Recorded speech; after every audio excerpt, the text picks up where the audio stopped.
भले ही यह एक दिव्य क्षेत्र का मास्टर था, इस उत्परिवर्तित ज़ोंबी के सामने वह एक चींटी से ज्यादा मजबूत नहीं था। येज़िवेन ने पागलपन से अपने दानव पंख फैलाए और पूरे रास्ते उड़ गया। सौभाग्य से उसके पीछे डेविल कबीले के स्वामी थे। जब उसे खतरे का सामना करना पड़ा तो उसे बहुत तेज दौड़ने की जरूरत नहीं थी, उसे बस अपने पीछे के लोगों से तेज चलने की जरूरत थी। उन शैतान कबीले के उस्तादों ने ज़ॉम्बी को पकड़ रखा था। येज़िवेन के पास आखिरकार उन चीजों को देखने का समय था जो उसने लिविंग रूम में प्राप्त की थी। वे एक स्क्रॉल और एक दाववादी किताब थे। थोड़ी देर बाद येज़िवेन को आखिरकार पता चला कि इस नक्शे को 5 तत्वों के युआन आरेख कहा जाता था। यह इस गुफा हवेली के मूल मालिक 5 एलिमेंट सुप्रीम का जादुई हथियार था। हालांकि यह जीवन और मृत्यु की लड़ाई में पूरी तरह से नष्ट हो गया था, और यह लड़ाई ठीक वही लड़ाई थी जहां 5 एलिमेंट सुप्रीम का नाश हुआ था। अंत में 5 एलिमेंट सुप्रीम, जिसने अंततः हमलावर दुश्मन को समाप्त कर दिया, केवल लिविंग रूम में लौटने का समय था और मर गया। उनके पास उनके अंतिम संस्कार की व्यवस्था करने का समय भी नहीं था। जैसा कि बहुत से लोगों ने अनुमान लगाया था, 5 एलिमेंट सुप्रीम वास्तव में एक शक्तिशाली गुरु था जिसने आकाशीय क्षेत्र को पार कर लिया था। यह पंच तत्व कियान युआन आरेख भी उनका जादुई खजाना था। हालांकि यह अब टूट गया था और केवल 5 तत्वों का पृथ्वी तत्व अभी भी अपनी शक्ति का प्रयोग कर सकता था, फिर भी इसमें अभी भी एक स्वर्ग ग्रेड जादू उपकरण की शक्ति थी। यदि 5 तत्वों में से दूसरे को बहाल किया जा सकता है तो इसे तुरंत heaven grade top magic tool के स्तर पर पदोन्नत किया जा सकता है। यदि 5 तत्वों में से तीसरे को बहाल किया जा सकता है तो इसकी शक्ति तुरंत स्वर्ग ग्रेड जादू उपकरण से अधिक हो जाएगी।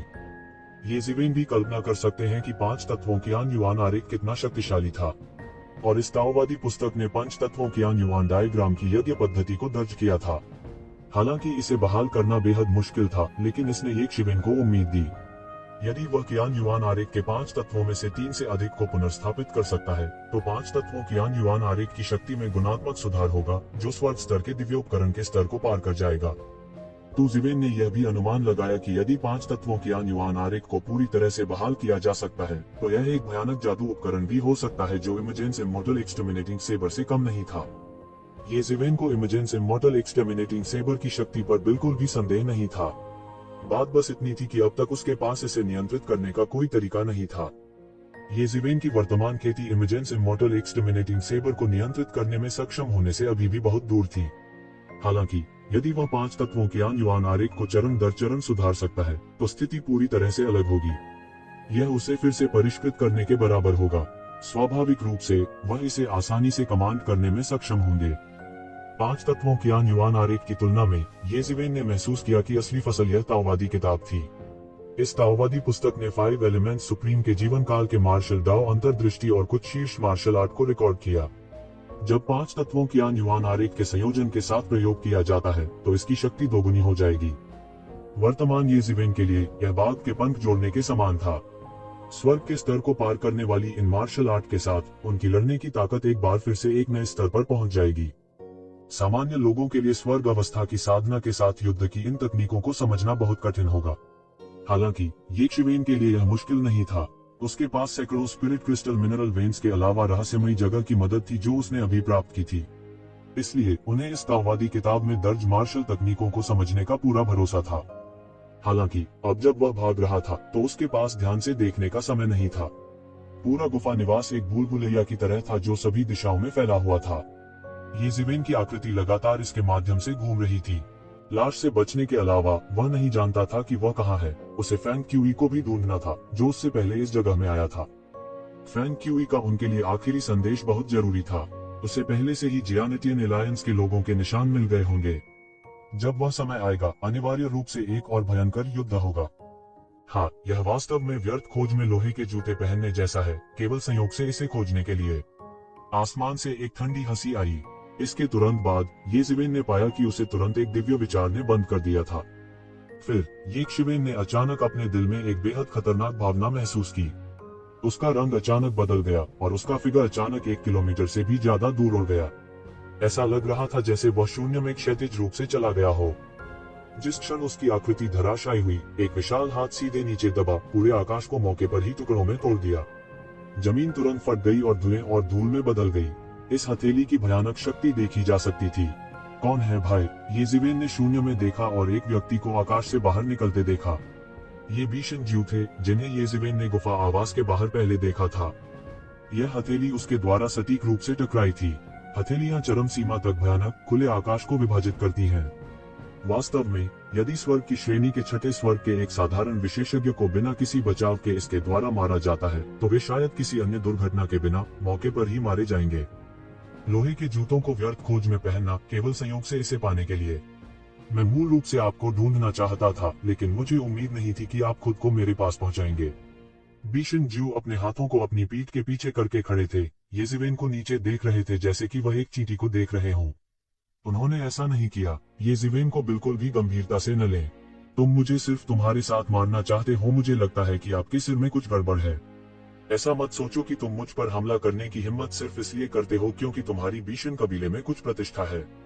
येज़ेवेन ने तिरस्कार पूर्वक कहा। बाहरी दुनिया में वह इस बीशन जू का विरोधी नहीं हो सकता था, लेकिन इस गुफा निवास में वह किसी से नहीं डरता था क्योंकि वह किसी से कम नहीं था। मुझे लगता है कि आप जीने से थक गए हैं। आप मरने वाले हैं और आपको इसका पता भी नहीं है। बीशन जू की अभिव्यक्ति बदल गई।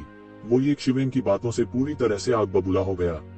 यह बच्चा स्वर्ग क्षेत्र के केवल तीसरे स्तर पर था और उसने वास्तव में उसके साथ इस तरह का व्यवहार करने का साहस किया। वह निश्चित रूप से जीने से थक गया था।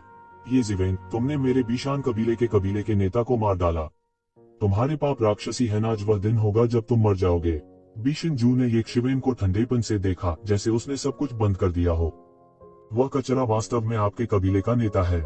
ऐसा लगता है कि बीशन कबीले में वास्तव में कोई नहीं बचा है। येज़ेवेन ने बिना रुके कहा। मुझे लगता है कि तुम मौत की तलाश कर रहे हो।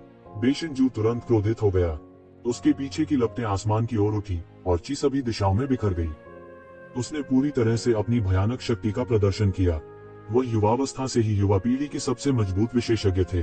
प्राचीन बैरेंस महाद्वीप में बीशान कबीले की शक्ति के अलावा किसी ने भी कभी भी उससे इस तरह बात करने की हिम्मत नहीं की थी। इस तरह बीशान कबीले की बदनामी करने की तो बात ही छोड़ दें। यहाँ तक अगर यह सिर्फ एक कठपुतली थी तो बीशन कबीले का चेहरा वास्तव में बहुत पहले खो गया था, खासकर जब यह येज़ेवेन द्वारा मारा गया था। उस समय येशिवेन के पास कौन सी खेती थी? अगर वे येज़ेवेन को नहीं मार सके तो यह अपमान हमेशा के लिए बीशान कबीले का पीछा करेगा। येज़ेवेन के युद्ध रिकॉर्ड में हमेशा के लिए एक नई पंक्ति जुड़ जाएगी, बीशान कबीले के कबीले नेता की हत्या। दूसरों को परवाह नहीं थी कि यह सिर्फ एक कठपुतली थी जिसे नियंत्रित करना आसान था। उनके लिए कठपुतली बीशन कबीले की मुखिया भी थी।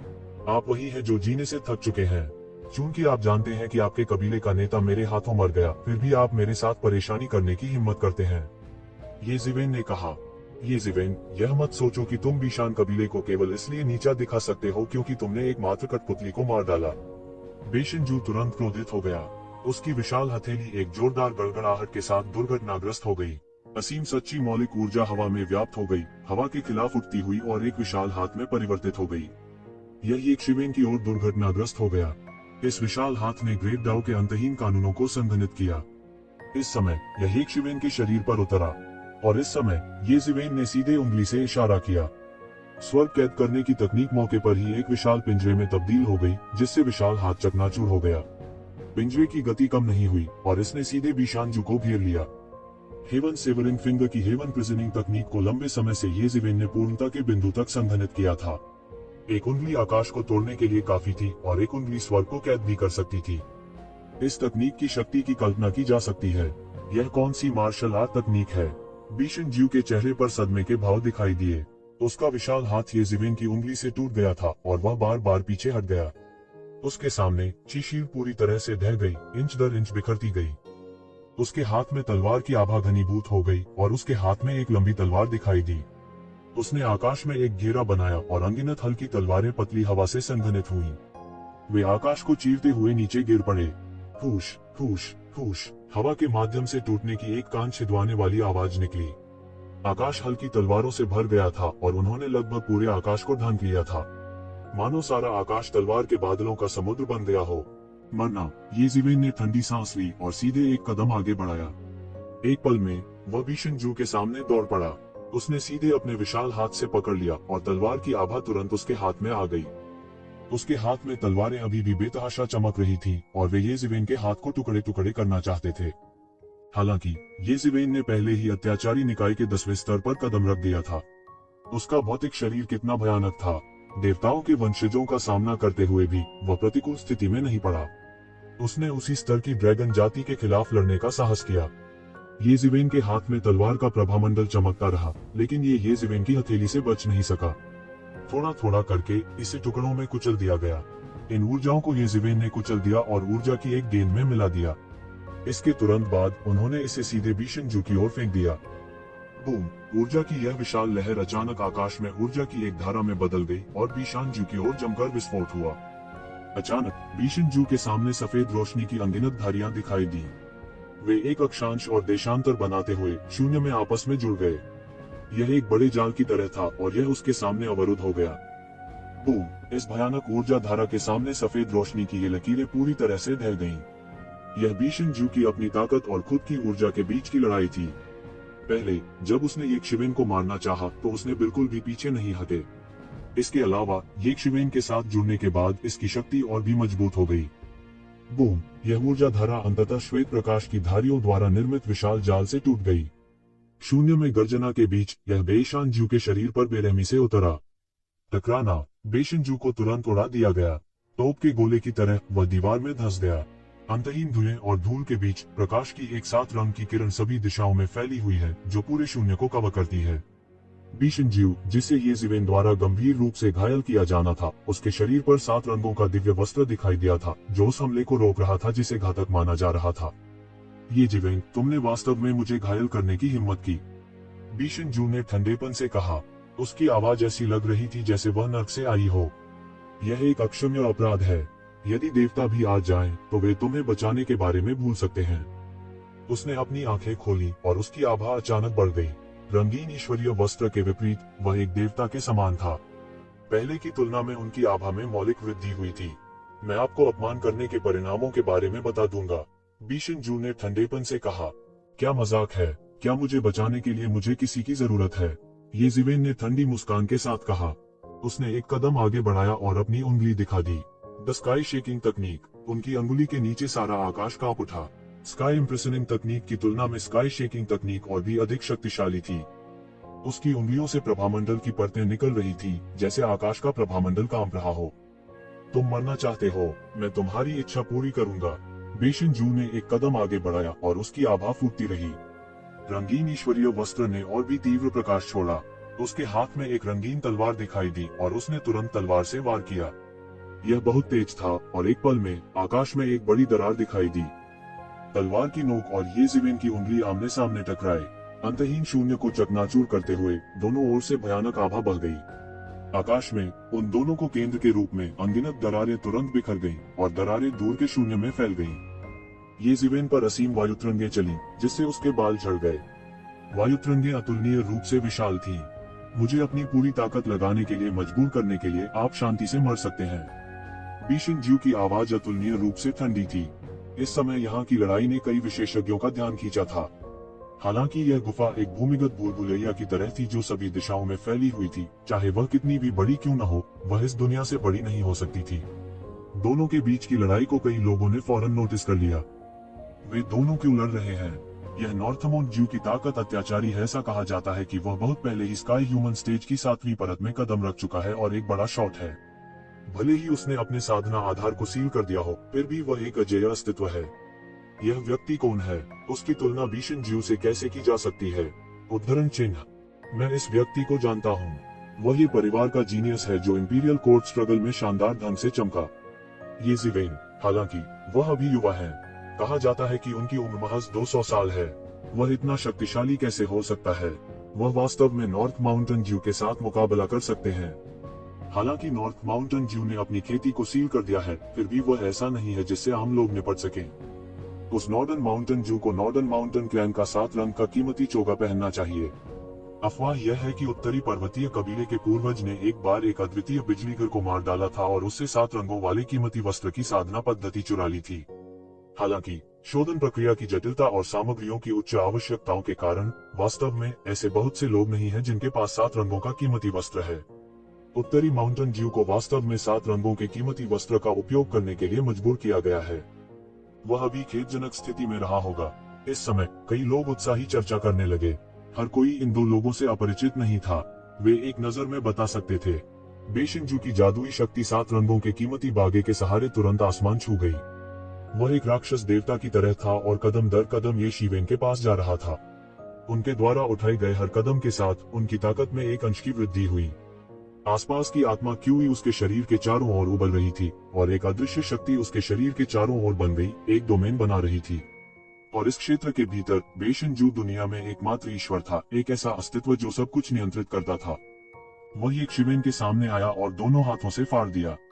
एक राजसी ताकत ने उसके हाथों का साथ दिया और सीधे एक शिवेन की छाती की तरफ धमाका किया। यह उसे सीधे फाड़कर टुकड़े टुकड़े करना चाहता था। एक शिवेन की हरकतों ने उसे पूरी तरह से नाराज कर दिया था। जैसा कि येज़िवेन ने 7 रंगों के कीमती वस्त्र को देखा, उन्होंने याद किया कि उत्तरी पर्वतीय लिंग और उत्तरी पर्वत कबीले के प्रमुख के पास भी 7 रंगों का कीमती वस्त्र था। हालांकि नॉर्थ माउंटेन ड्यू की तुलना में उनके लबादे नॉकऑफ की तरह थे। वे पूरी तरह से अतुलनीय थे। शायद बलि की शोधन विधि समान थी, लेकिन उपयोग की जाने वाली सामग्री दुनिया से अलग होनी चाहिए। इसके अलावा खेती के मामले में उत्तरी पर्वत ड्यू की तुलना में अंतर स्वर्ग और पृथ्वी जैसा था। यह भगवान और चींटी के बीच का अंतर जैसा था। हालांकि फिर भी उस 7 रंग के कीमती वस्त्र से निपटने के लिए येज़िवेन के पास उन्हें मारने के लिए इमेजेंस इमॉर्टल एक्सटरमिनेटिंग सेबर का उपयोग करने के अलावा कोई विकल्प नहीं था। यह देखा जा सकता था कि यह 7 रंग का कीमती वस्त्र बहुत शक्तिशाली था। इस समय येज़िवेन की आंखें चमक उठी। यह 7 रंग का कीमती वस्त्र इतना शक्तिशाली था कि इसमें पहले से ही एक स्वर्ग स्तर के शीर्ष श्रेणी के जादू उपकरण की शक्ति थी। अगर वह इसे पहनता तो 8 खजानों के स्वर्ग और पृथ्वी के कालड्रॉन और उसके अत्याचारी शरीर के साथ जो उसका मुकाबला कर सकता था। बूम! यह राजसी बल येज़िवेन के शरीर की सतह पर गिरा और उसे 3 फीट दूर रोक दिया गया। येज़िवेन के शरीर की सतह पर एक प्राचीन कड़ाही दिखाई दी, जिसमें उसका पूरा शरीर लिपटा हुआ था। इस राजसी बल ने 8 खजाने स्वर्ग और पृथ्वी कड़ाही पर विस्फोट किया और 8 खजाने स्वर्ग और पृथ्वी कड़ाही की शक्ति से बलपूर्वक बंद कर दिया गया। यह असीम वायुतरंगों में बदल गया जो बाहर तरंगित हो गईं। पूरी ताकत, क्या यह आपकी पूरी ताकत है? मुझे लगता है कि यह केवल इतना ही है। येज़िवेन ने उपहास किया। उसने एक कदम आगे बढ़ाया और अपने हाथ से एक सील को चुटकी में दबा लिया। हसान सील हवा में भौतिक हो गई और सीधे भौतिक हो गई। यह एक विशाल पर्वत श्रृंखला की तरह थी जो सीधे उत्तरी पर्वत ड्यू की ओर टूट गई। तुम नहीं जानते कि तुम्हारे लिए क्या अच्छा है। तुम यह भी नहीं जानते कि तुम मरने वाले हो। नॉर्थ माउंटेन ड्यू ने ठंड से सूंघा। उसके नथुने गड़गड़ाहट की तरह थे। उसने अचानक एक कदम आगे बढ़ाया और तुरंत एक विशाल मैट्रिक्स बना लिया। उसके शरीर में एक भयानक शक्ति जुड़ गई। उसके शरीर के चारों ओर महान मार्ग के नियम फड़फड़ाने लगे। उसके चारों ओर के राज्य को शून्य में जोड़ दिया। उसके सिर के ऊपर अंतहीन तलवार आभा घनीभूत होने लगी, जिससे एक विशाल तलवार बन गई। मौके पर ही वह बिजली की तरह टूट गया। यह अप्रत्याशित था और इसकी गति बहुत तेज थी। यह सीधे मौके पर ही एक शिवेन की ओर जा गिरी। उसने वास्तव में येज़िवेन की हसन सील की बिल्कुल भी परवाह नहीं की। दूसरे शब्दों में उनका दृढ़ विश्वास था कि 7 रंगों के कीमती वस्त्र हसन सील को अवरुद्ध कर सकते हैं। उन्होंने वास्तव में रक्षा की बिल्कुल भी परवाह नहीं की और सीधे नीचे गिर गए। वह येज़िवेन को एक झटके में मारना चाहता था। टकराना। येज़िवेन की प्रतिक्रिया बिल्कुल भी धीमी नहीं थी। उसके हाथ सीधे उसके सामने रुक गए। उसकी उंगलियों से अनंत सुनहरी रोशनी फूट पड़ी, जिससे एक सुनहरा उन्माद पैदा हो गया। एक पल में इसने विशाल तलवार के वार को रोक दिया। यह विशाल तलवार सुनहरी उन्माद में फिसल गई। एक राक्षसी लहर को नष्ट करने के बाद यह और आगे जाने में असमर्थ था। धीरे धीरे इसे सुनहरी उन्माद ने निगल लिया। उसी समय येज़िवेन की हसान सील आखिरकार नॉर्थ माउंटेन ड्यू के शरीर पर गिर गई। डान, एक आवाज जो लगभग धातु के टकराने की आवाज जैसी थी। 7 रंगों वाले कीमती वस्त्र द्वारा उत्सर्जित रंगीन प्रकाश द्वारा हसन सील को तुरंत अवरुद्ध कर दिया गया था। यह नीचे की ओर खिसकना जारी रखने में असमर्थ था। कितना अच्छा खजाना है। मेरे पास ऐसे रक्षात्मक आंतरिक कवच की कमी है, येज़िवेन ने जोर से हंसते हुए कहा। उसने सप्तरंगी कीमती वस्त्र को और भी अधिक संतुष्टि के साथ देखा। क्या येज़िवेन वास्तव में अब भी हंस सकती है? इस 7 रंग के कीमती वस्त्र के साथ नॉर्थ माउंटेन ड्यू व्यावहारिक रूप से अजेय है। जब तक विरोधी उससे ज्यादा ताकतवर न हो, तब तक उसे जबरदस्ती तोड़ना असंभव है। ऐसे दुश्मन का सामना करते हुए येज़िवेन वास्तव में अभी भी हंस सकता है और वह 7 रंगों के कीमती लिबादे को भी छीनना चाहता है। ये कुछ नहीं है। हालांकि नॉर्थ माउंटेन ड्यू शक्तिशाली है, येज़िवेन कोई बुरा नहीं है। क्या आप उसके शरीर पर वह प्राचीन कड़ाही देखते हैं? यह किसी भी समय उसकी रक्षा कर सकता है। मुझे लगता है कि इसकी रक्षात्मक क्षमता उस 7 रंग के कीमती वस्त्र से बिल्कुल भी कम नहीं है। इससे कोई फर्क नहीं पड़ता कि अंत में कौन जीतता है, यह हमारे लिए अच्छी बात होगी। आखिरकार, हालांकि इस गुफा निवास में कई खजाने हैं, इसे इतने सारे लोगों में विभाजित नहीं किया जा सकता है। यह बिल्कुल सही समय है। नहीं नहीं, इससे कोई फर्क नहीं पड़ता कि कौन जीतता है या हारता है, या दोनों घायल हो जाते हैं, यह हमारे लिए अच्छी बात होगी। मुझे लगता है कि तुमने अपना दिमाग खो दिया है। तुम वास्तव में मेरे साथ रंग के कीमती लबादे का लालच करना चाहते हो। उत्तर पर्वत जू ने गुस्से में कहा। उसकी राय में ये ज़िवेन बस पागल था, अन्यथा वह अपने सप्तरंगी कीमती वस्त्र को संभवतः कैसे छीनना चाहेगा। पागल से पागल आदमी भी ऐसा विचार रखने की हिम्मत नहीं करेगा। मेरा दिमाग खराब हो गया है। यह कुछ भी नहीं है। मेरी नजर में आप एक मजाक के अलावा कुछ नहीं है। अगर यह इस 7 रंग के कीमती लबादे के लिए नहीं होता तो आप मेरे लिए बिल्कुल भी मैच नहीं होते। नॉर्थ माउंटेन की क्या प्रतिभा है कबीले, यह सब बकवास है ती, यह सब मजाक है। इस सप्तरंगी कीमती वस्त्र के बिना तुम्हारे पास मुझसे लड़ने की योग्यता भी नहीं है। ये ज़िवेन तिरस्कार पूर्वक हंसी। नॉर्थ माउंटेन ज्यू का चेहरा तुरंत गिर गया। उसे उम्मीद नहीं थी कि एक शिवेन वास्तव में उसके साथ इस तरह का व्यवहार करने की हिम्मत करेगी। उसे पहले कभी इस तरह अपमानित नहीं होना पड़ा था, और एक शिवेन को बस ऐसे शब्द कहने की हिम्मत करनी पड़ी थी। मरना। तलवार क्यूई उसके हाथ में फिर से घनीभूत हो गई। तलवार क्यूई आड़ी तिरछी हो गई और धीरे धीरे शून्य के साथ जुड़ गई। ऐसा लगता था कि उसका पूरा व्यक्तित्व एक कीमती तलवार में तब्दील हो गया था। आदमी और तलवार एक थे, यह बहुत भयानक था। हुश, स्वॉर्ड क्यूई आकाश में उड़ गया और तुरंत बाहर निकल गया। क्योंकि यह शून्य के साथ विलीन हो गया था, स्लैश के प्रक्षेपवक्र को स्पष्ट रूप से देखने का कोई तरीका नहीं था। इसे बेहद तेज कहा जा सकता है। यह किसी काम का नहीं। क्या आप अपने और मेरे बीच के अंतर को नहीं समझते हैं? इस अवस्था तक पहुंचने के लिए मैंने जो कष्ट सहे हैं, वह आपकी कल्पना से कहीं अधिक है। तो मेरी ताकत भी आपकी कल्पना से कहीं अधिक है। मेरे सामने तुम एक उछलते हुए जोकर की तरह हंसने योग्य हो। ये ज़िवेन ने उपहास के साथ कहा। बेटा, बड़ी बड़ी बात मत करो, पहले मेरी यह तलवार ले लो। नॉर्थ माउंटेन ज्यू की ठंडी आवाज शून्य में गूंज उठी। पूरा शून्य उबला हुआ पानी जैसा था, उबल रहा था। सभी दिशाओं में तलवार की रोशनी चली गई। ऐसी परिस्थितियों में जहां कोई भी इसे नहीं देख सकता था, ये पहले ही एक शिवेन के सामने गिर गया था। एक तेज और खतरनाक तलवार क्यूई तुरंत एक शिवेन के चेहरे के पास पहुंची। तेज तेज तेज हुश, एक शिवेन के सामने एक आश्चर्यजनक तलवार प्रकाश दिखाई दिया। यह हंस की तरह तेज था।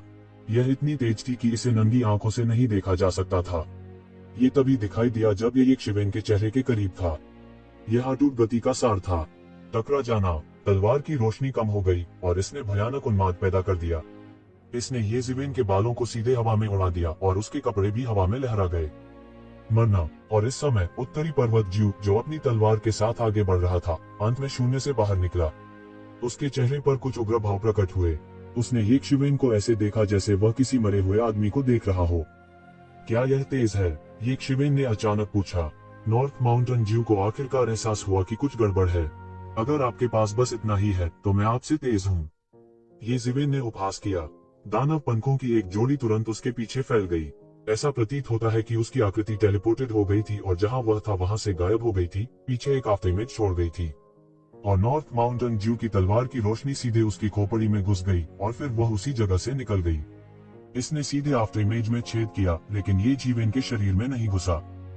क्या अच्छा नहीं? नॉर्थ माउंटेन ज्यू ने आखिरकार महसूस किया कि चीजें अच्छी नहीं हो सकती हैं। उसकी गति पहले ही सीमा तक पहुंच चुकी थी। शून्य में होने के कारण यह कहा जा सकता है कि उसके खिलाफ पहरा देना असंभव था, लेकिन फिर भी यह अभी भी एक शिवेन द्वारा आसानी से तोड़ा गया था। इससे वह तुरंत घबरा गया। आपने अभी प्रतिक्रिया दी, क्या यह बहुत धीमी नहीं है? ये ज़िवेन की हंसी शून्य से आई, और जब नॉर्थ माउंटेन ज्यू ने फिर से प्रतिक्रिया व्यक्त की तो उसे पता चला कि ये ज़िवेन वास्तव में उसके सामने प्रकट हुए बिना उसे जाने। उनके बीच एक पैर भी नहीं था। वो एक शिवेन के चेहरे पर ठंडे और निर्मम भाव को लगभग देख सकता था। उसके शिष्य अचानक सिकुड़ गए। उसने देखा कि एक शिवेन ने सीधे उंगली से इशारा किया।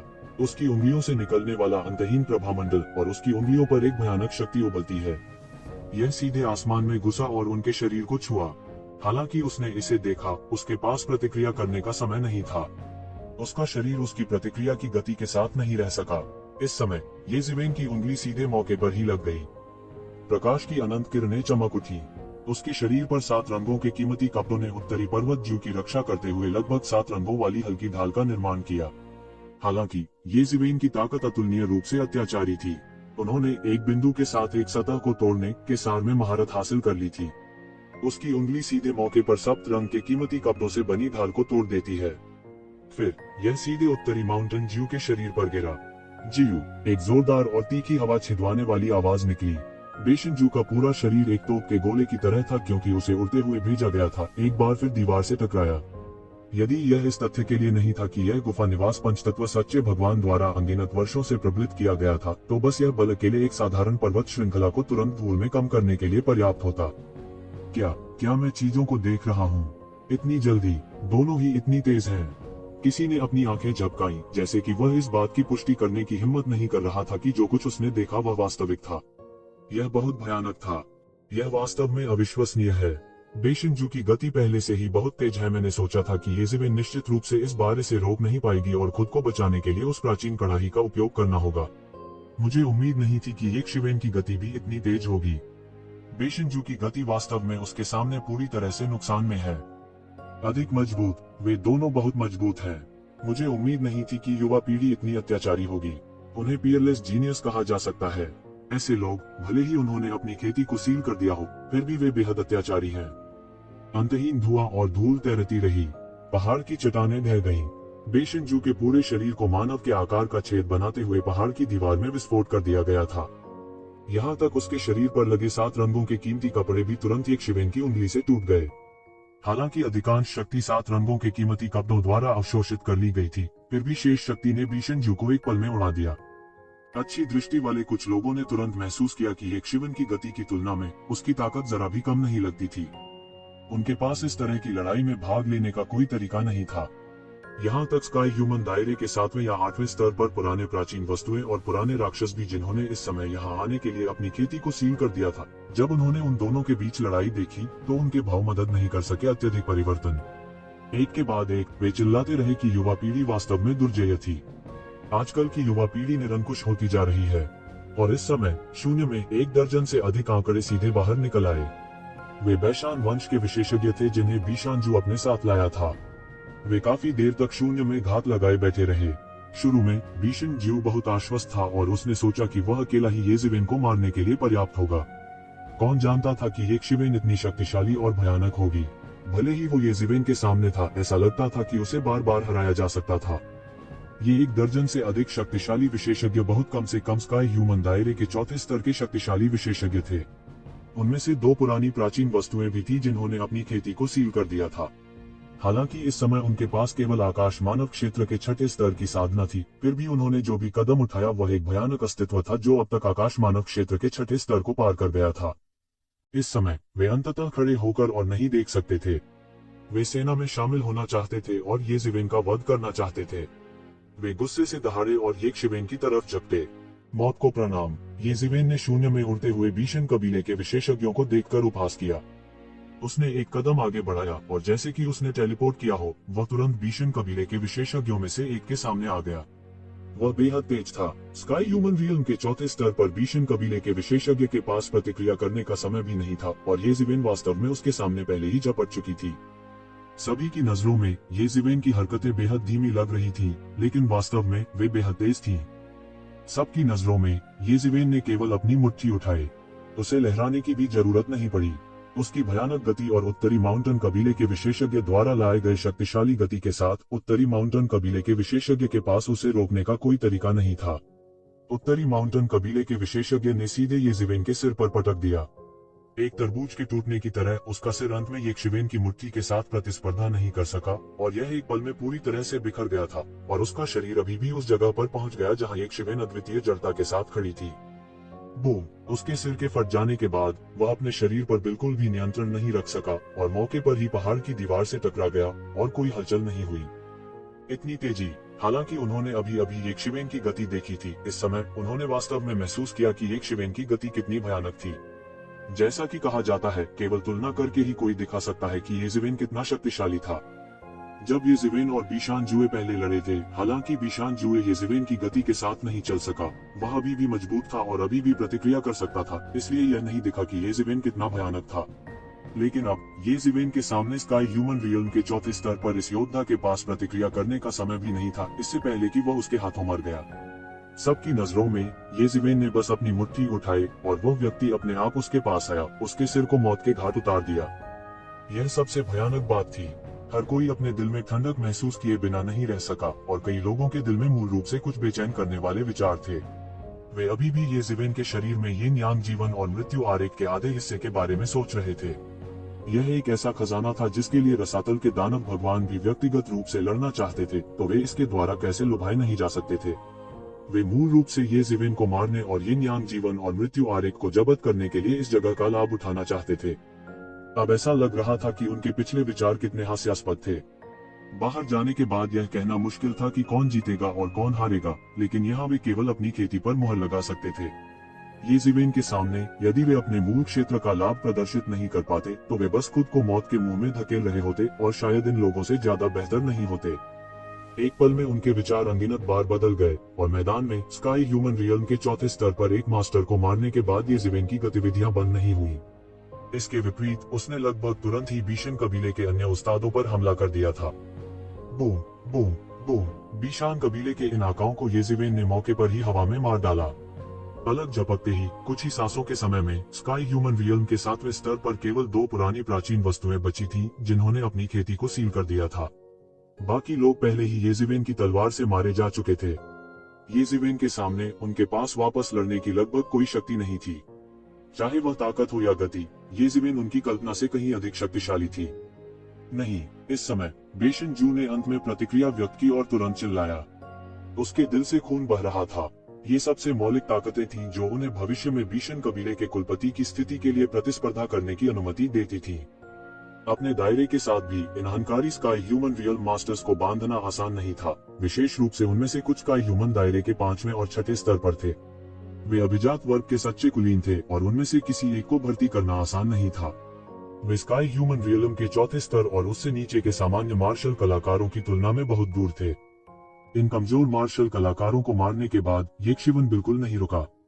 मौके पर वह सीधे शेष 2 पुरानी प्राचीन वस्तुओं को मारने गया जिन्होंने उनकी खेती को सील कर दिया था।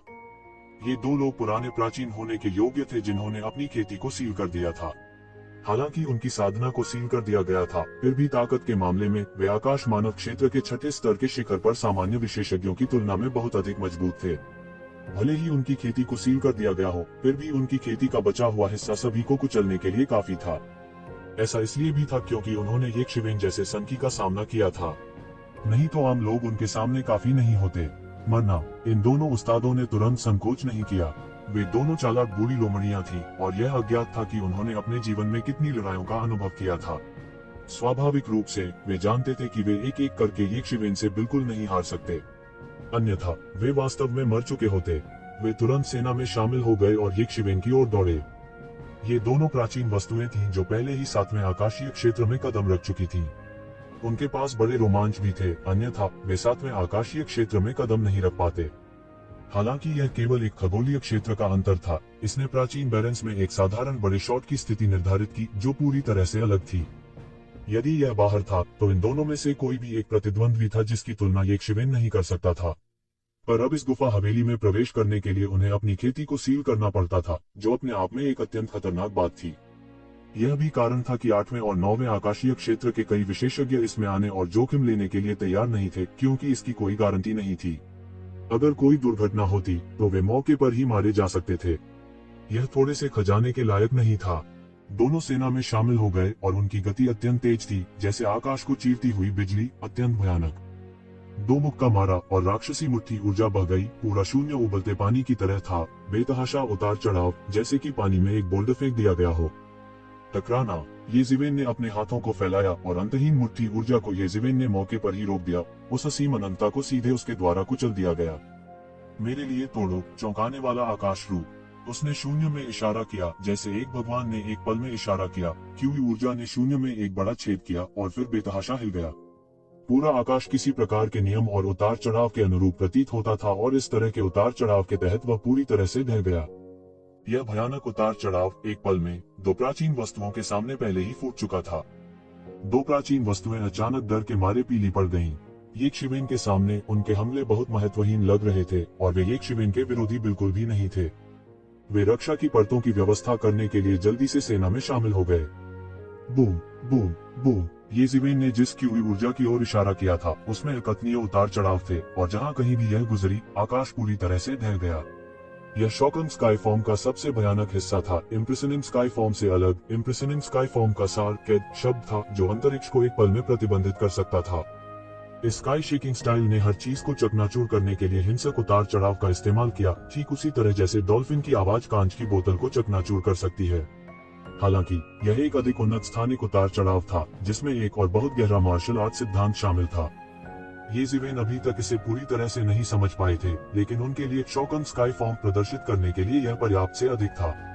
ये ज़िवेन की जिनने रक्षात्मक मैट्रिक्स सरणियों को लगातार तोड़ दिया जो उन्होंने व्यवस्थित की थी। ये रक्षात्मक मैट्रिक्स सरणियां ये ज़िवेन के शॉकिंग हेवन फॉर्म के सामने पूरी तरह से कमजोर थी और एक पल में पूरी तरह से घुस गई थी। जब यह अंतिम परत पर पहुंचा तो यह अपनी उड़ान के अंत में एक तीर की तरह था, पूरी तरह से विलुप्त हो गया। उनके चेहरे ठंडे पसीने से भरे हुए थे, इस पर विश्वास करने की हिम्मत नहीं हो रही थी। ये ज़िवेन का कौशल इतना गहरा था कि यह भयानक था। साधारण आकाशीय छठा आकाशीय क्षेत्र होने के कारण मार्शल कलाकारों को वह आसानी से पीछे छोड़ देगा। भले ही उनमें से दो पुराने प्राचीन वस्तुएं हों जिन्होंने अपने स्वयं के खेती के दायरे को सील कर दिया था, इस समय वे केवल हाथ मिलाकर उसके आक्रमण को मुश्किल से रोक सकते थे। अगर उन्होंने इसे अपनी आंखों से नहीं देखा होता तो उन्हें कभी यकीन नहीं होता कि कोई इतना ताकतवर भी हो सकता है। यह बस इंसान नहीं था, और सबसे महत्वपूर्ण बात, ये ज़िवेन केवल एकमात्र दिव्य प्राणी था जो तीसरा दिव्य क्षेत्र था, और वह पहले से ही इतना भयानक था। यदि वह दिव्य बीइंग 6 दिव्य क्षेत्र में चढ़ जाता तो इन बुरे लोगों के खड़े होने के लिए कोई जगह नहीं होती। सबसे महत्वपूर्ण बात यह है कि मानव जाति में ऐसी प्रतिभा थी और उनके लिए यह अच्छी खबर नहीं होगी। इस स्थिति में विचलित होना अच्छी बात नहीं है। अचानक वे यह देखकर भयभीत हो गए कि वास्तव में उनके पीछे एक ज़िवेन की आवाज आई थी। निश्चित रूप से ये ज़िवेन पहले ही उनके सामने गायब हो गया था, और ठीक उसी समय जब वे घबराए हुए और अनुपस्थित दिमाग वाले थे, ये ज़िवेन क्षैतिज रूप से उनके पीछे आ गए थे। वह इतना तेज कैसे हो सकता है? उन दोनों का तो कहना ही क्या, यहाँ तक जो विशेषज्ञ दूर से देख रहे थे उन्हें भी अपनी आंखों के सामने केवल एक धुंधलापन महसूस हुआ, और ये ज़िवेन पहले से ही दो पुरानी प्राचीन वस्तुओं के पीछे दिखाई दे चुकी थी। आकाश में ये ज़िवेन की अभिव्यक्ति बर्फ जैसी ठंडी थी और वह बिजली की तरह हिल रहा था। वह अचानक एक पैर से बाहर निकला और सभी ने केवल यह देखा कि उसने आकाश में एक विशाल छेद पर कदम रखा था। उसका पैर अचानक एक पुरानी प्राचीन वस्तु की पीठ पर पड़ गया। टकराना, एक जोर से दबी हुई आवाज निकली और प्राचीन ने एक शोकाकुल चीख निकाली। उसे लगा जैसे उसका पूरा शरीर मौके पर ही फटने वाला है। ये ज़िवेन की ताकत बहुत भयानक थी। वह इंसानी खाल में लिपटा एक खूंखार जानवर की तरह था। वह प्रागैतिहासिक काल के क्रूर पशु से भी अधिक भयानक था।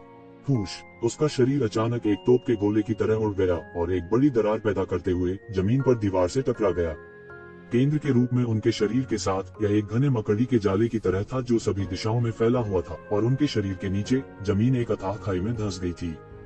इसके तुरंत बाद एक और तलवार की रोशनी आसमान से गिरी, जिससे वह सीधे मौके पर जमीन पर गिर गया।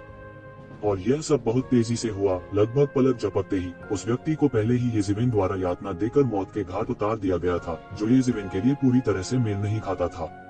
अकेला बचा हुआ व्यक्ति भी थोड़ा गूंगा लग रहा था। लगभग थोड़े ही समय में केवल इतना ही कैसे बचा हो सकता है?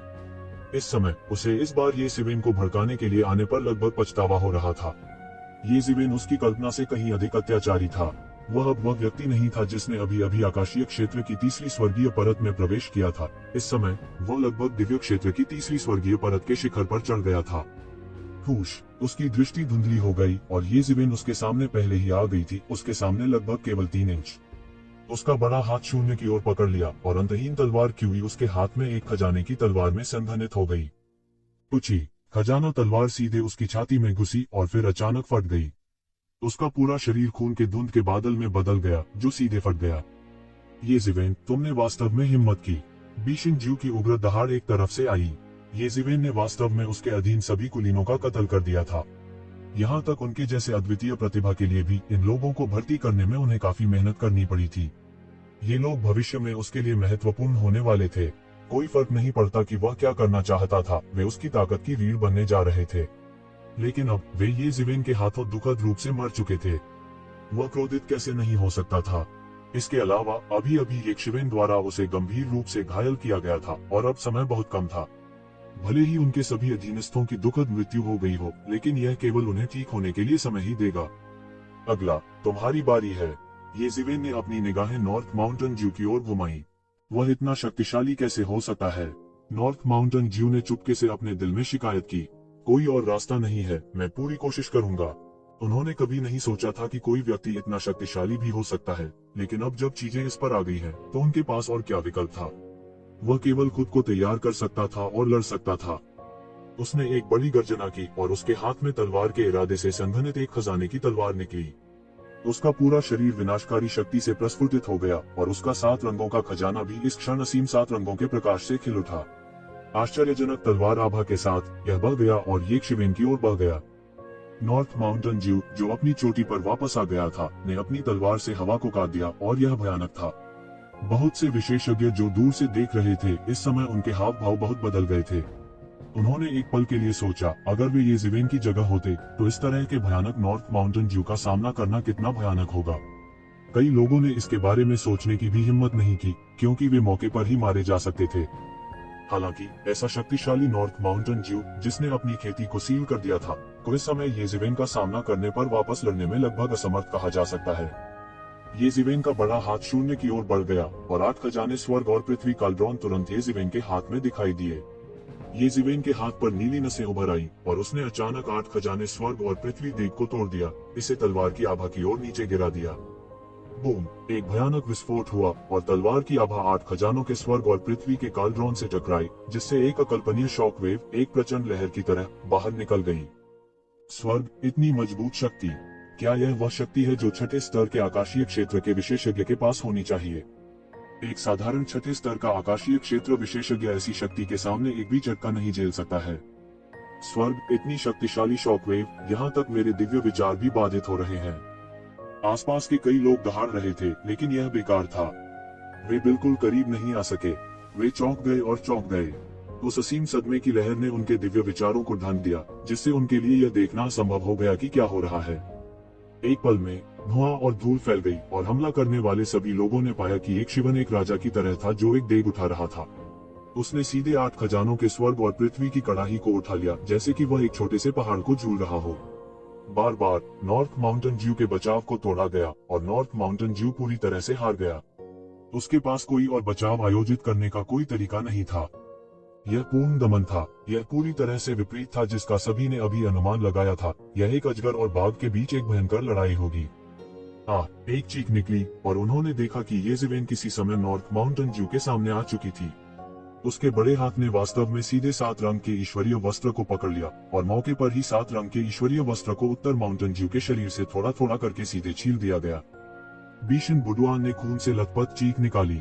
यह 7 रंगों वाला ईश्वरीय वस्त्र एक जादुई हथियार था जिसे उसने लंबे समय तक परिष्कृत किया था। यह भी कहा जा सकता है कि यह उसके मांस और रक्त के साथ एक हो गया था और उसके शरीर का एक हिस्सा था। अब जब उसे ये ज़िवेन ने जबरन खींच लिया था, तो ऐसा लग रहा था जैसे उसके शरीर का कोई हिस्सा उससे छीन लिया गया हो। उनके लिए यह बेहद दर्दनाक था। वही नहीं, देखने वाले भी बेहोश होने वाले थे। वह वास्तव में 7 रंग के ईश्वरीय वस्त्र को छीनना चाहता था। यह सिर्फ दुस्साहस से कहीं अधिक था। इस समय कुछ लोगों को उन अफवाहों की याद आ गई जो उन्होंने पहले सुनी थी। इस ये ज़िवेन ने न केवल 7 रंग का ईश्वरीय वस्त्र छीन लिया था, बल्कि उसने सन रॉयल कबीले की नकली सन किंग तलवार भी छीन ली थी। जंगली, बहुत जंगली। उनकी नजर में कमजोरों को धमकाने के लिए मजबूत के लिए यह निश्चित रूप से मामला था। उच्च खेती के स्तर वाले लोगों के लिए यह सामान्य था कि वे कम खेती के स्तर वाले लोगों को कुचल दें। लेकिन क्या आपने कभी किसी को निम्न साधना स्तर वाले को उच्च साधना स्तर वाले को धमकते देखा है? क्या आपने कभी कमजोर को मजबूत को कुचलते देखा है? इसलिए उन्हें लगा कि एक शिवेन इतनी खूंखार थी। उसने उनकी विश्वदृष्टि को नष्ट कर दिया था, जीवन के प्रति उनके दृष्टिकोण को नष्ट कर दिया था और उनके मूल्यों को विकृत कर दिया था। यह कैसे संभव हुआ? स्वर्ग क्षेत्र का शिखर, छठा आकाश और एक विशेषज्ञ जिसने अपनी खेती को सील कर दिया था, स्वर्ग क्षेत्र के तीसरे आकाश में एक योद्धा द्वारा आसानी से पराजित हो गया था। यह बहुत अविश्वसनीय था। इस समय एक पुराने एंटीक जिसने अपनी खुद की खेती को सील कर दिया था, ने अविश्वास में कहा, भले ही नॉर्थ माउंटेन ज्यू ने अपनी खुद की खेती को सील कर दिया हो, उसकी ताकत अभी भी मेरे ऊपर है।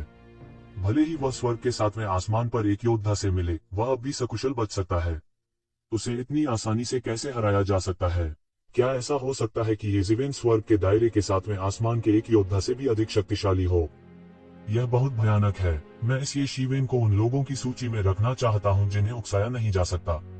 वह पहले से ही इतना भयानक है, भविष्य में मुझे डर है कि मेरे पास उसकी ओर देखने की योग्यता भी नहीं होगी। ये कबीले के पास पहले परमेश्वर का पुत्र था।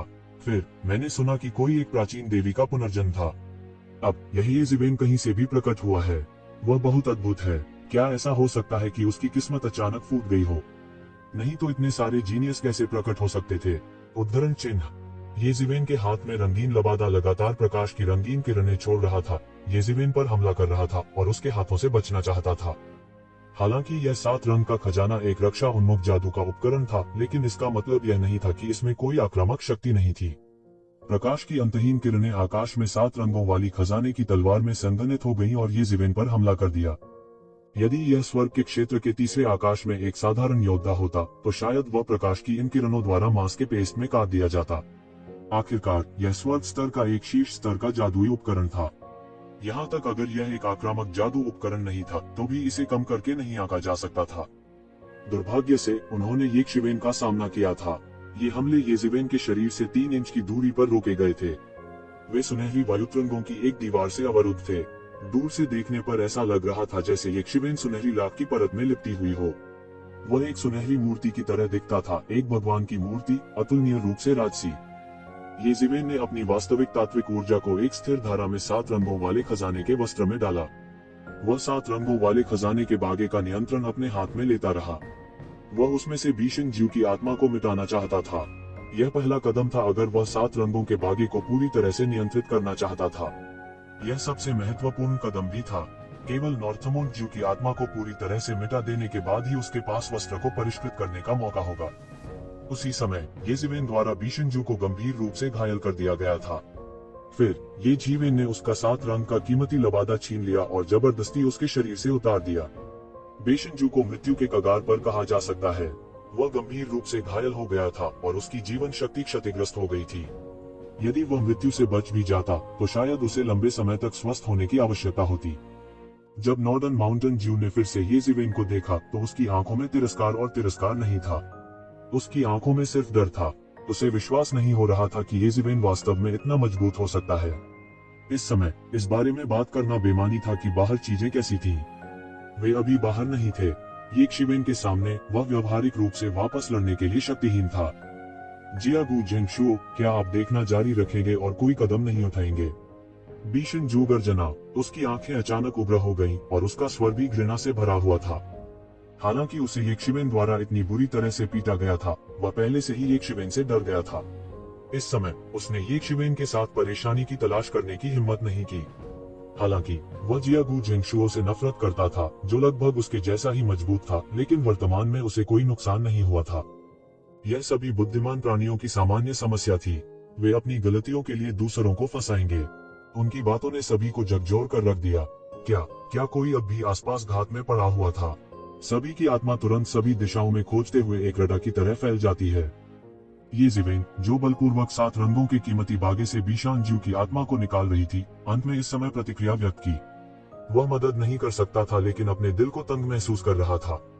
उसे उम्मीद नहीं थी कि पास में कोई घात लगाकर बैठा होगा। कोई और समय होता तो शायद इतना लापरवाह न होता। उनका ध्यान अभी अभी बीशन जू ने आकर्षित किया था।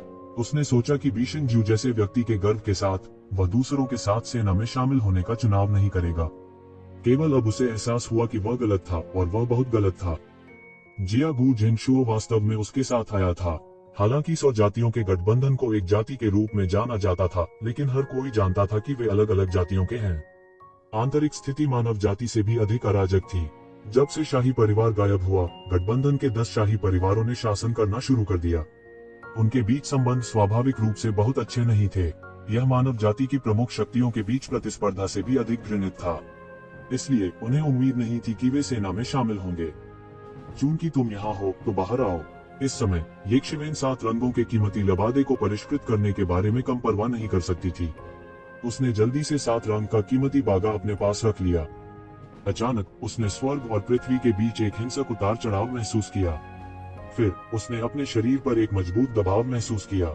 एक गठन था। वह अचानक चौंक कर उठा। लगभग उसी समय 10 आकृतियों ने उसे सभी दिशाओं से घेर लिया। ऊपर, नीचे, बाएं, दाएं, पूर्व, पश्चिम, उत्तर और दक्षिण। उनमें से प्रत्येक ने एक स्थिति पर कब्जा कर लिया था और उनके द्वारा एक बेहोश करने योग्य संरचना स्थापित की गई थी। येज़ेबेल एक विशाल पिंजरे की तरह ऊपर से नीचे तक पूरी तरह से घिरा हुआ था। ये शिवेन को अचानक लगा जैसे वह दलदल में फंस गया हो। यहाँ तक उनकी चाल भी अब उतनी चुस्त नहीं रही। उसे लगा जैसे वह गलत जगह पर आ गया है और दलदल में घुस गया है। वह गहरे से गहरे डूबता जा रहा था, स्वयं को निकालने में असमर्थ था। यह एक ऐसा गठन था जो विशेष रूप से उनके लिए स्थापित किया गया था। उसने तुरंत प्रतिक्रिया दी। उसी समय जियागू जेंगशुओ की आकृति धीरे धीरे शून्य में दिखाई दी। वह अपनी पीठ के पीछे अपने हाथों के साथ शून्य में खड़ा हो गया और ये शिवेन को ठंडेपन से देखा। यह ऐसा था जैसे कोई भगवान इस दुनिया की सभी चींटियों को देख रहा हो। ये जिवेन, तुम बहुत तेज हो। तुमसे निपटने के लिए मैं साजिश कर रहा था।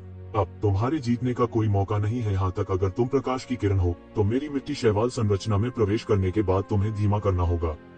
जियागू जेंगशुओ ने कहा, अब जब तक आप आत्मसमर्पण करते हैं और भविष्य में मेरे अनुयायी बन जाते हैं, मैं आपको अनुमति दे सकता हूँ जाना। मैं आपको 7 रंगों के कीमती बागे से भी पुरस्कृत कर सकता हूँ। मैं इसे वापस नहीं लूंगा। सभी ने ठंडी हवा की सांस ली। यह जियागू जेंगशुओ कोई साधारण व्यक्ति नहीं था। अभी अभी ये जिवेन के हमले में बीशनज्यू पूरी तरह से हार गया था। वो ये जिवेन के बराबर बिल्कुल भी नहीं था। और अब इस जियागू जेंगशुओ ने वास्तव में ये जिवेन को आत्मसमर्पण करने और उसका अनुयायी बनने के लिए कहने का साहस किया। यह एक बहुत बड़ी चाल थी और उसकी महत्वाकांक्षा भयानक थी। इसके अलावा ये जिवेन को आत्मसमर्पण करने के लिए वह ये जिवेन को 7 रंगों के कीमती बागे से पुरस्कृत करने के लिए भी तैयार था। यह वास्तव में उदार था। 7 रंग का कीमती बागा, यहाँ तक एक स्वर्ग क्षेत्र विशेषज्ञ भी इसकी लालसा करेगा।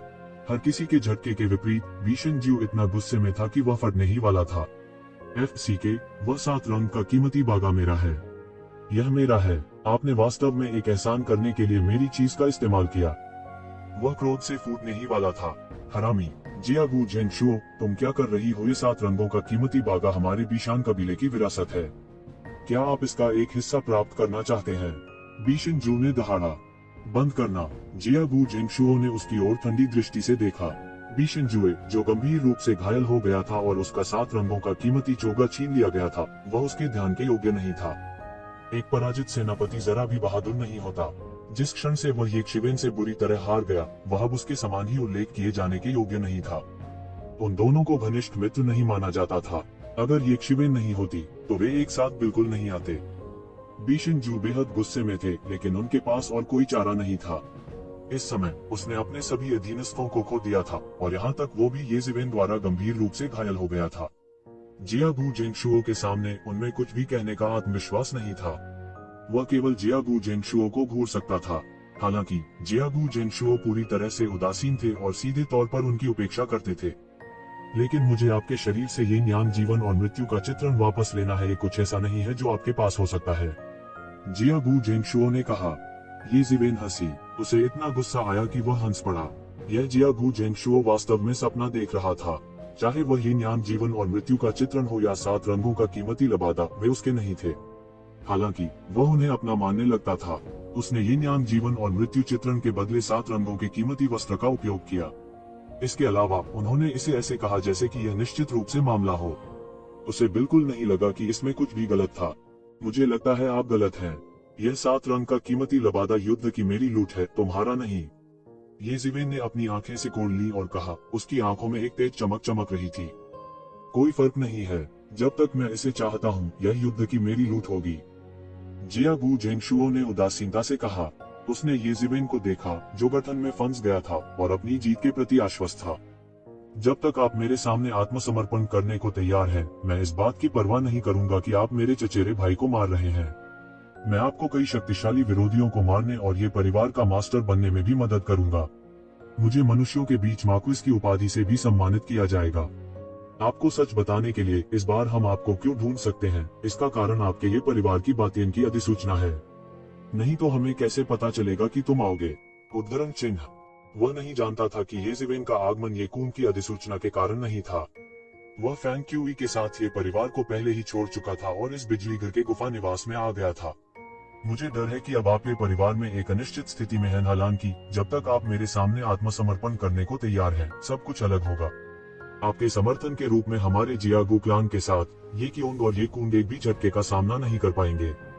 हम आपको ये परिवार का मास्टर बनने में मदद करेंगे। ये जिवेन ने मन ही मन सोचा। उनके दिमाग के पुर्जे हिल चुके थे। उन्हें उम्मीद नहीं थी कि ये 2 लोग परेशानी की तलाश में ये कूंग की वजह से आए थे। हालांकि उसकी इन दोनों कुलों से दुश्मनी थी, लेकिन उससे निपटने के लिए लोगों को विशेष रूप से भेजना वास्तव में इसके लायक नहीं था। इसके अलावा दोनों कबीले सेना में शामिल हो गए थे। अब वह आखिरकार जान गया कि इसके पीछे ये कून का हाथ है। उसने चुपके से अपने दिल में ये कून का नाम याद कर लिया। वह उसे देर सबेर सबक जरूर सिखाएगा। मुझे डर है कि अब आप ये परिवार में एक अनिश्चित स्थिति में हैं, हालांकि जब तक आप मुझ पर भरोसा करने को तैयार हैं, सब कुछ अलग होगा। आपके समर्थन के रूप में हमारे जियागू कबीले के साथ ये क्यूओंग और ये कून एक भी झटके का सामना नहीं कर पाएंगे। ये परिवार का मालिक बनने में हम आपकी हर तरह से मदद करेंगे। जियागू जिनशुओ ने बहुत आत्मविश्वास से कहा। FCK एक और पागल, ये शिवेन ने अवाक होकर कहा। ये क्यूओंग, ये कून एक भी वार झेलने में सक्षम नहीं है। क्या आप ये कून को हरा सकते हैं? इससे पहले कि आप बड़ी बात करें, कृपया पहले अपनी ताकत तोल लें। ये जिवेन ने जियागू जिनशुओ को अवाक से देखा। वह 100% पागल था, अन्यथा वह एक अहंकारी व्यक्ति होगा। यदि उसके पास वास्तव में ऐसी कोई योजना थी और उसने इसे सार्वजनिक रूप से कहा, यदि वह पागल नहीं था तो पागल क्या था? इसके अलावा, हालांकि ये जिवेन ने ये कून को कभी नहीं देखा था, वह क्यूओंग की ताकत के बारे में बहुत स्पष्ट था। यहाँ तक उसे ये कून ने दबा दिया था। हालांकि यह जियागू जिनशुओ शक्तिशाली था, यह कहना आसान नहीं था कि क्या वह ये कून का विरोधी था। इतनी आसानी से ये जिवेन को मारने की तो बात ही छोड़ दीजिए। यह पहली नजर में असंभव था। ऐसा लगता है कि जब तक आप ताबूत नहीं देखेंगे तब तक आप एक आंसू नहीं बहाएंगे। जियागू जिनशुओ ने एक शिवेन की ओर ठंडेपन से देखा और कहा, आप मुझे आंसू बहाने के लिए योग्य नहीं हैं। ये जीवेन की आंखें ठंडी थीं और उसके शरीर की आभा धीरे धीरे उबलने लगी। मुझे लगता है कि आप मौत को दावत दे रहे हैं। आपके पास उस तरह की गति नहीं है। मैं देखना चाहता हूं कि आप आकाशीय क्षेत्र का मात्र तीसरा स्तर, मेरा विरोधी कैसे हो सकता है। जियागू जिनशुओ ने अपने शरीर पर जानलेवा इरादे को नहीं छिपाया। उनकी राय में ये शिवेन को आत्मसमर्पण करने के लिए मजबूर करना एक निश्चित बात होनी चाहिए थी। कौन जानता था कि ये शिवेन बल या अनुनय विनय से विचलित नहीं होगी। वह सरेंडर भी नहीं करना चाहता था। उसने तुरंत एक चाल चली। उसका बड़ा हाथ तुरंत बढ़ा, सीधे ये शिवेन के सिर पर निशाना लगा रहा था। बड़े हाथ ने तुरंत पकड़ लिया। ये शिवेन का सिर वहीं से मरोड़ना चाहता था। उसे अपने बल पर पूरा घमंड था। आकाशीय बीन रियल योद्धा की तीसरी स्वर्गीय परत, यदि उस मायावी गति के लिए नहीं तो उसने उस पर बिल्कुल भी ध्यान नहीं दिया होता। स्वर्ग टीयर के छठे स्वर्ग के शिखर की भयानक ताकत बिना किसी संयम के प्रदर्शित की गई थी। बीशिंग ज्यू की तुलना में वह भी थोड़ा मजबूत था। यद्यपि उसे अभी अपनी चरम अवस्था तक नहीं पहुंचना था और अभी अपनी साधना को जारी करना था। अपनी चरम अवस्था में उसकी साधना पहले से ही कुछ सुराग दिखाने के लिए पर्याप्त थी। ये जिवेन ने अपनी उंगली उठाई और पूरा आकाश पागलों की तरह कांपने लगा। शॉकंग स्काई स्टाइल विशाल आकाश के माध्यम से छेदा गया और उस बड़े हाथ से जमकर टकराया। बूम! एक बहुत बड़ा विस्फोट हुआ था और वह बड़ा हाथ का निशान वास्तव में ये शिवेन द्वारा उस जगह पर बिखर गया था। मैं आपको देखने दूंगा कि मेरे पास और क्या है। ये जिवेन विस्फोट के बाद बाहर निकली। सुनहरी दिव्यता ने उसके पूरे शरीर को ढक दिया, जैसे कि वह भगवान के रक्त में नहाया हो और उसका रक्त बढ़ गया हो। उसने तलवार की आभा से घनीभूत एक लंबी तलवार पकड़ी और उसे आकाश की ओर इशारा किया। नींव के रूप में तलवार सिद्धांत का उपयोग करते हुए वह आकाश के माध्यम से टूट गया और जियागू जिनशुओ की ओर फिसलते हुए एक विशाल प्रकाश बह गया। तुम मौत को दावत दे रहे हो, जियागू जिनशुओ ने ठंडेपन से कहा और उसकी आंखों में चमक का एक संकेत था। उसने मूल रूप से सोचा था कि ये जिवेन इसे चकमा देने में सक्षम नहीं होगी, लेकिन कौन जानता था कि ये जिवेन इसे मौके पर ही तोड़ देगी। साथ ही उनके पैर बिल्कुल भी धीमे नहीं हुए। पल भर में ही एक लौ की तरह उसने ये जिवेन की तलवार को टाल दिया, जो कि अंतहीन तलवार सिद्धांत कानून के साथ मिश्रित थी। नेदरवर्ल्ड घोस्ट फ्लेम डिवाइन तकनीक। ये जिवेन की दृष्टि अचानक धुंधली हो गई और उन्होंने तुरंत इस नाम के बारे में सोचा। उसने एक बार जियागू जेंगहाओ के साथ लड़ाई की थी और उस समय जियागू जेंगहाओ ने इस तकनीक का इस्तेमाल किया था, नेदरवर्ल्ड घोस्ट फ्लेम डिवाइन तकनीक। जियागू जेंगशुओ की गति बेहद तेज थी, जैसे कि वह एक लौ में बदल गया हो और एक पल में टेलीपोर्ट हो गया हो। उसकी तुलना में जियागू जेंगहाओ की नेदरवर्ल्ड घोस्ट फ्लेम डिवाइन टेक्निक बहुत हीन थी। वह अच्छी तरह जानता था कि यद्यपि वह महान शक्ति के मार्ग पर चला था, दानव पंखों से प्राप्त गति तकनीक की गति निश्चित रूप से धीमी नहीं थी। चूंकि जियागू जेंगशुओ इसे आसानी से चकमा देने में सक्षम था, यह देखा जा सकता है कि उसकी नीदरलैंड घोस्ट फ्लेम डिवाइन तकनीक को एक निश्चित स्तर तक विकसित किया गया था। इस समय आकाश में भूरे सफेद लपटों का एक समूह दिखाई दिया। जियागू जेंगशुओ का फिगर सीधे ये शिवेन के पीछे दिखाई दिया। उसकी आंखों में मारने का इरादा गहरा हो गया था और उसके शरीर पर अनगिनत लपटें फीकी पड़ रही थीं। फिर ये लपटें एक विशाल ज्वलनशील हाथ में संघनित हो गईं। यह सीधे आसमान से टूट गया और ये जिवेन के वंशज को बुरी तरह से पकड़ लिया। उसे एक ही बार में मौत के घाट उतारना चाहता था। उसकी गति बहुत तेज थी, लेकिन ये शिवेन की गति साधारण कैसे हो सकती थी। इसके अलावा ये शिवेन पहले से ही पहरे पर था। जब उसने लौ देखी, वह तुरंत घूमा और एक अद्भुत तलवार प्रकाश छिड़ गया और सीधे विल द विस्प से बने बड़े हाथ की ओर फिसल गया। जियागु जेंगशुओ ने अपने हमले को चूकने के बावजूद संकोच नहीं किया। उसके शरीर पर आभा धीरे धीरे बह गई और उसके मूल रूप से काले बाल धीरे धीरे भूरे सफेद होने लगे, जैसे नेदरवर्ल्ड घोस्ट फ्लेम। उसकी आंखें चाकू की तरह तेज थी। मध्य हवा में खड़े होकर उनका शरीर भूत देवता की तरह लंबा और सीधा था। उसने आत्मविश्वास से भरे ये शिवेन की ओर ठंडी दृष्टि से देखा। उसने ये शिवेन की धमकी को गंभीरता से नहीं लिया। बस इतना ही, मुझे परवाह नहीं है कि बाहर क्या होता है, लेकिन आपकी गलती मुझे यहाँ भड़काने की है। ये जिवेन ने जियागु जेंगशुओ को देखा और कहा। जियागु जेंगशुओ ने कुछ नहीं कहा। उसकी आकृति तुरंत आकाश में जलती हुई लौ की तरह उड़ गई। वह जिधर से गुजरता आकाश डोलता सा प्रतीत होता था। अनगिनत हवाएं जलाई गईं। हवा में प्रकाश के प्रतिबिंब के बिना पूरे आकाश में अंधेरा था, मानो पूरा शून्य ढह गया हो। दृश्य बेहद भयानक था। उसकी गति अत्यंत तेज थी। एक लौ की तरह वह शून्य में बह गया और तुरंत एक शिवेन के सामने चपटा। उसकी 5 उंगलियां मुट्ठी में बंध गईं। उसकी मुट्ठी पर अनगिनत भूत की लपटें उलझी हुई थीं और उसने उसे सीधे उड़ा दिया। मुट्ठी हवा ने सीटी बजाई और आकाश में फैल गई। यह एक विशाल दुर्भावनापूर्ण भूत की तरह था जिसने अपना खूनी मुंह खोल दिया। यहाँ तक आसमान भी काटने वाला था और वो एक शिवेन पर टूट पड़ा। तो जीवेन जल्दी में नहीं थी। उसका हाथ चलने लगा। यह धीमा लग रहा था, लेकिन यह वास्तव में तेज था। एक पल में वह पहले ही हिल चुका था और उसने एक उंगली उठाई। आकाश को बंदी बनाना। अचानक इस विशाल दुर्भावनापूर्ण भूत के आसपास का स्थान एक पल में कैद हो गया। यह एक पिंजरे की तरह था जिससे यह हिलने डुलने में बिल्कुल भी असमर्थ था। फिर इस पिंजरे के माध्यम से एक अद्वितीय भयानक शक्ति सीधे इस दुर्भावनापूर्ण भूत पर गिर गई। यह दुर्भावनापूर्ण भूत तुरंत चिल्लाया और हरे धुएं के बादल में बदल गया। यह एक शिवेन की उंगली से टूट गया था। बूम! जैसे कि आकाश गिर रहा था और पृथ्वी फट रही थी, तो टूटे हुए दुर्भावनापूर्ण भूत की सुनहरी और काली ऊर्जा हिंसक थी। यह ज्वार की तरह सभी दिशाओं में फैल गया। ताजी हवा जो अभी अभी जली थी, वह सब नष्ट हो गई और एक पल में ढह गई। इस बार की टक्कर बेहद शक्तिशाली थी। दोनों पक्षों के बीच टकराव दुनिया के अंत में हमले जैसा था। जियागु जेंगशुओ ने ये जिवेन की आंखों में एक जटिल नजर से देखा। हालांकि ये जिवेन की गति इसकी कीचड़ सरनी में बहुत संयमित और कमजोर थी, फिर भी यह बहुत तेज थी। ये शिवेन उससे कमतर नहीं थी। हालांकि ये जिवेन उसे कुचलने के लिए गति का उपयोग नहीं कर सकता था, लेकिन इस स्थिति में जियागु जेंगशुओ की गति भी ये जिवेन को दबाने में असमर्थ थी। इस समय वह आखिरकार समझ गया कि बीशान ज्यू को ये शिवेन ने पहले क्यों पीटा था। ऐसा नहीं था कि बीशान ज्यू काफी मजबूत नहीं था, लेकिन ये शिवेन बहुत मजबूत थी। खासकर जब ये शिवेन की गति चरम सीमा तक बढ़ गई थी, तो इससे निपटना और भी मुश्किल था। जैसा कि कहा जाता है, अधिकारी स्पष्ट रूप से देखते हैं, जबकि आसपास के लोग भ्रमित होते हैं। ये शिवेन का सामना करने के बाद उसे ये शिवेन की गति की बुनियादी समझ हो गई थी। उसके चलने की तकनीक पहले से ही बहुत मजबूत थी, लेकिन ये जिवेन के सामने ऐसा लग रहा था कि वह अभी भी बहुत कमजोर था। हालांकि उसके मन में बहुत सारे विचार थे, फिर भी उसके हाथ बिल्कुल भी धीमे नहीं हुए। एक और मुक्का फेंका गया। उसकी मुट्ठी पर अनगिनत सफेद भूरी लपटें जलने लगी। हर जगह मुट्ठी का बल गुजरा, सब कुछ भूतिया आग के समुद्र में बदल गया। यह अत्यंत तेजस्वी था। बूम! अंतहीन भूतिया आग एक ऊर्जा ज्वार की तरह थी जिसने आकाश को भर दिया। ये शिवेन की ओर फटा जा रहा था। Sky shaking style. ये शिवेन जोर से चिल्लाए और अपनी उंगली से इशारा किया। यह भगवान की उंगली की तरह था। यह विशाल आकाश को चीरकर उस मुंह के से सिर पर जा टकराया। बूम! एक और आश्चर्यजनक टक्कर हुई। भूरी सफेद लौ में मुट्ठी की अंतहीन शक्ति का मिश्रण था और ये जिवेन की सुनहरी आभा एक भयंकर आभा बिखेर रही थी। दो अत्यंत भयानक शक्तियां आकाश की ओर उठी, जैसे उग्र ज्वार का एक विशाल समुद्र, और सभी दिशाओं में पागलपन से बिखरा हुआ।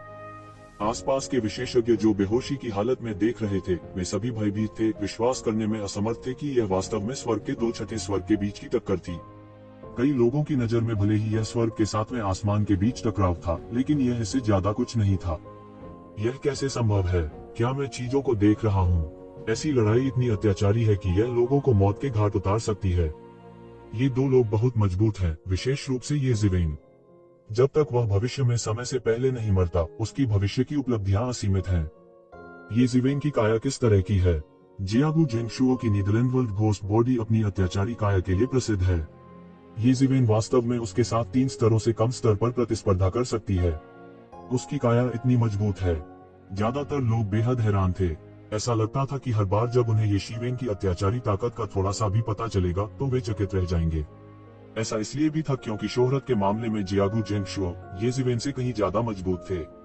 जियागू जेंगशुओ सैकड़ों वर्षों से प्रसिद्ध थे। आखिरकार ये जिवेन पिछले 2 वर्षों में केवल थोड़ी ही प्रसिद्ध हुई थी। लोगों ने जियागू जेंगशुओ का बहुत गहराई से अध्ययन किया था, लेकिन वे ये जिवेन के बारे में अपेक्षाकृत अनभिज्ञ थे, इसलिए वे बहुत चकित थे। दोनों पक्षों की लोकप्रियता के बीच घातक अंतर था। एक बार जब विभिन्न कुलों और सेनाओं के स्वामी प्रसिद्ध हो गए तो स्वाभाविक रूप से उनका सभी पहलुओं में अध्ययन किया जाएगा। जानकारी भी जुटाई जाएगी। जितना अधिक समय बीतता है, विभिन्न जानकारी उतनी ही अधिक पूर्ण होती है। अब ये जिवेन एक कांटे की तरह थी जो अचानक प्रकट हुआ। वास्तव में बहुत कम जानकारी थी। उनके बारे में सबकी समझ भी बहुत सीमित थी। मैदान में दोनों के बीच लड़ाई और भी तेज हो गई। इस समय ये जिवेन के पास कोई रास्ता नहीं था। अगर मैं हार जाऊं तो क्या मुझे उसका गुलाम होना पड़ेगा? ये शिवेन के लिए यह बिल्कुल अस्वीकार्य था। दूसरी ओर जियागू जेंगशुओ के पास कोई दूसरा रास्ता नहीं था। उसे ये शिवेन को मारना था, नहीं तो इस बार वह अपना सारा चेहरा खो देंगे। दोनों पक्षों के बीच युद्ध का दृश्य बहुत भयानक था। दोनों ने अपनी पूरी ताकत लगा दी थी। आकस्मिक हमले के परिणाम अंतरिक्ष को पूरी तरह से ध्वस्त कर सकते हैं। जेन की यह विधि बहुत प्रभावी थी। ऐसा लग रहा था जैसे ये जिवेन कीचड़ में धंस गई हो। उसकी गति स्पष्ट रूप से एक बड़े अंतर से गिर गई थी और उसके पास अब उस तरह की अतुलनीय रूप से चौंकाने वाली गति नहीं थी। लेकिन फिर भी उसकी आक्रामक शक्ति अभी भी पहाड़ की तरह भारी थी। यह ऐसा था जैसे कोई टाइटन आसमान में घुस गया हो, और यह बेहद भयानक था। यहाँ तक भयानक शक्ति के साथ जो एक पहाड़ को उखाड़ सकता है, वह जियागू जेंगशुओ के साथ समान रूप से लड़ सकता है। वह जियागू जेंगशुओ की शक्तिशाली ताकत से कमतर नहीं था। लंबे समय के बाद जियागू जेंगशुओ आखिरकार अधीर हो गए। वो ये शिवेन को ज्यादा देर तक नीचे नहीं गिरा सका। उसके शरीर की चीबी बहुत खतरनाक दर से समाप्त हो गई थी। वह ये शिवेन के साथ तुलना नहीं कर सकता था। उन्होंने स्टार बीस्ट की रक्तरेखा को एकीकृत किया था। उसकी ची आम लोगों से 10 गुना या यहाँ तक कि दर्जनों गुना अधिक थी। इसके अलावा उनके पास फीनिक्स पुनर्जनन तकनीक थी जो लगातार ची को पुनर्स्थापित कर सकती थी। इसलिए वह अभी भी जीवित था और अब लात मार रहा था। अत्यधिक क्यूई खपत के कारण थकावट का कोई निशान नहीं था। जियागू जेंगशुओ ने एक लंबी दहाड़ लगाई। उसके बाल, जो सफेद हो गए थे, आग की तरह जल गए। यह ऐसा था मानो वह एक जलता हुआ आदमी बन गया हो। आग की लपटें आसमान से जल उठी। उसने अचानक एक मुक्का मारा। मुट्ठी के दबाव ने सीधे आकाश को चीर दिया और आग की लपटें सैकड़ों मील तक हिल गईं। ज्यादा दूर नहीं, बहुत से लोग जो करीब थे उन्हें इस लौ से जलने से बचने के लिए दूर जाना पड़ा।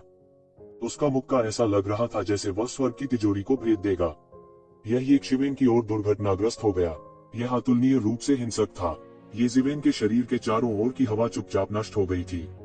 दृश्य अत्यंत भयानक था। ये जिवेन ने अपनी उंगली उठाए और शॉकंग हेवन फॉर्म का इस्तेमाल किया।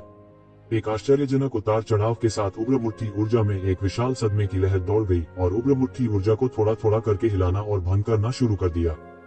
बूम! 2 भयानक ताकतें शून्य में टकराईं, जिससे एक अकल्पनीय शॉकवेव का निर्माण हुआ। वास्तव में इस लड़ाई में एक शिवेन का पलड़ा भारी था। मुझे देखने दो कि तुम्हारी आस्तीन में और कौन सी तरकीबें हैं, ये जिवेन ने कहा।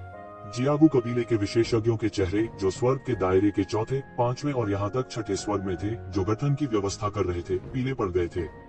इस गठन को बनाए रखने के लिए उन्हें भारी मात्रा में वास्तविक मौलिक ऊर्जा का उपभोग करना पड़ा। उनके लिए यह ये जिवेन के साथ प्रतिस्पर्धा करने के लिए अपनी वास्तविक मौलिक ऊर्जा का उपयोग करने के बराबर था। यह एक अंतहीन प्रक्रिया थी। ये शिवेन मुश्किल समय से गुजर रही थी।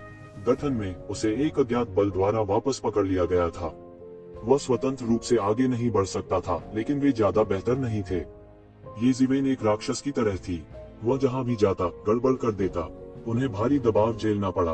अगर जियागू जेंगशुओ ने ये जिवेन को पीछे नहीं रखा होता तो उनका गठन ये जिवेन बहुत पहले ही तोड़ चुका होता। इस चलन के अनुसार वे ये जिवेन से पहले या बाद में गिर जाएंगे।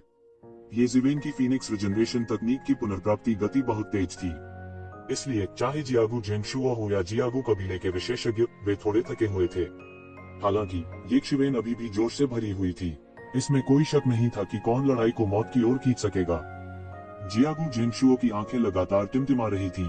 वह अच्छी तरह जानता था कि अगर ऐसा ही चलता रहा तो स्थिति उसके लिए कितनी प्रतिकूल होगी। हालांकि उसके पास और कोई रास्ता नहीं था। एक ही रास्ता था कि ये शिवेन को जल्द से जल्द मार दिया जाए। वह उसके साथ प्रतिस्पर्धा की कोई वापसी नहीं के रास्ते में नहीं पड़ना चाहता था। यह सोचकर जियागू जेंघाओ ने एक लंबी दहाड़ मारी। उसके शरीर पर ची पागलपन से उछली और उसके पीछे अनगिनत ची नेदरविरुद्ध लपटों में बदल गई।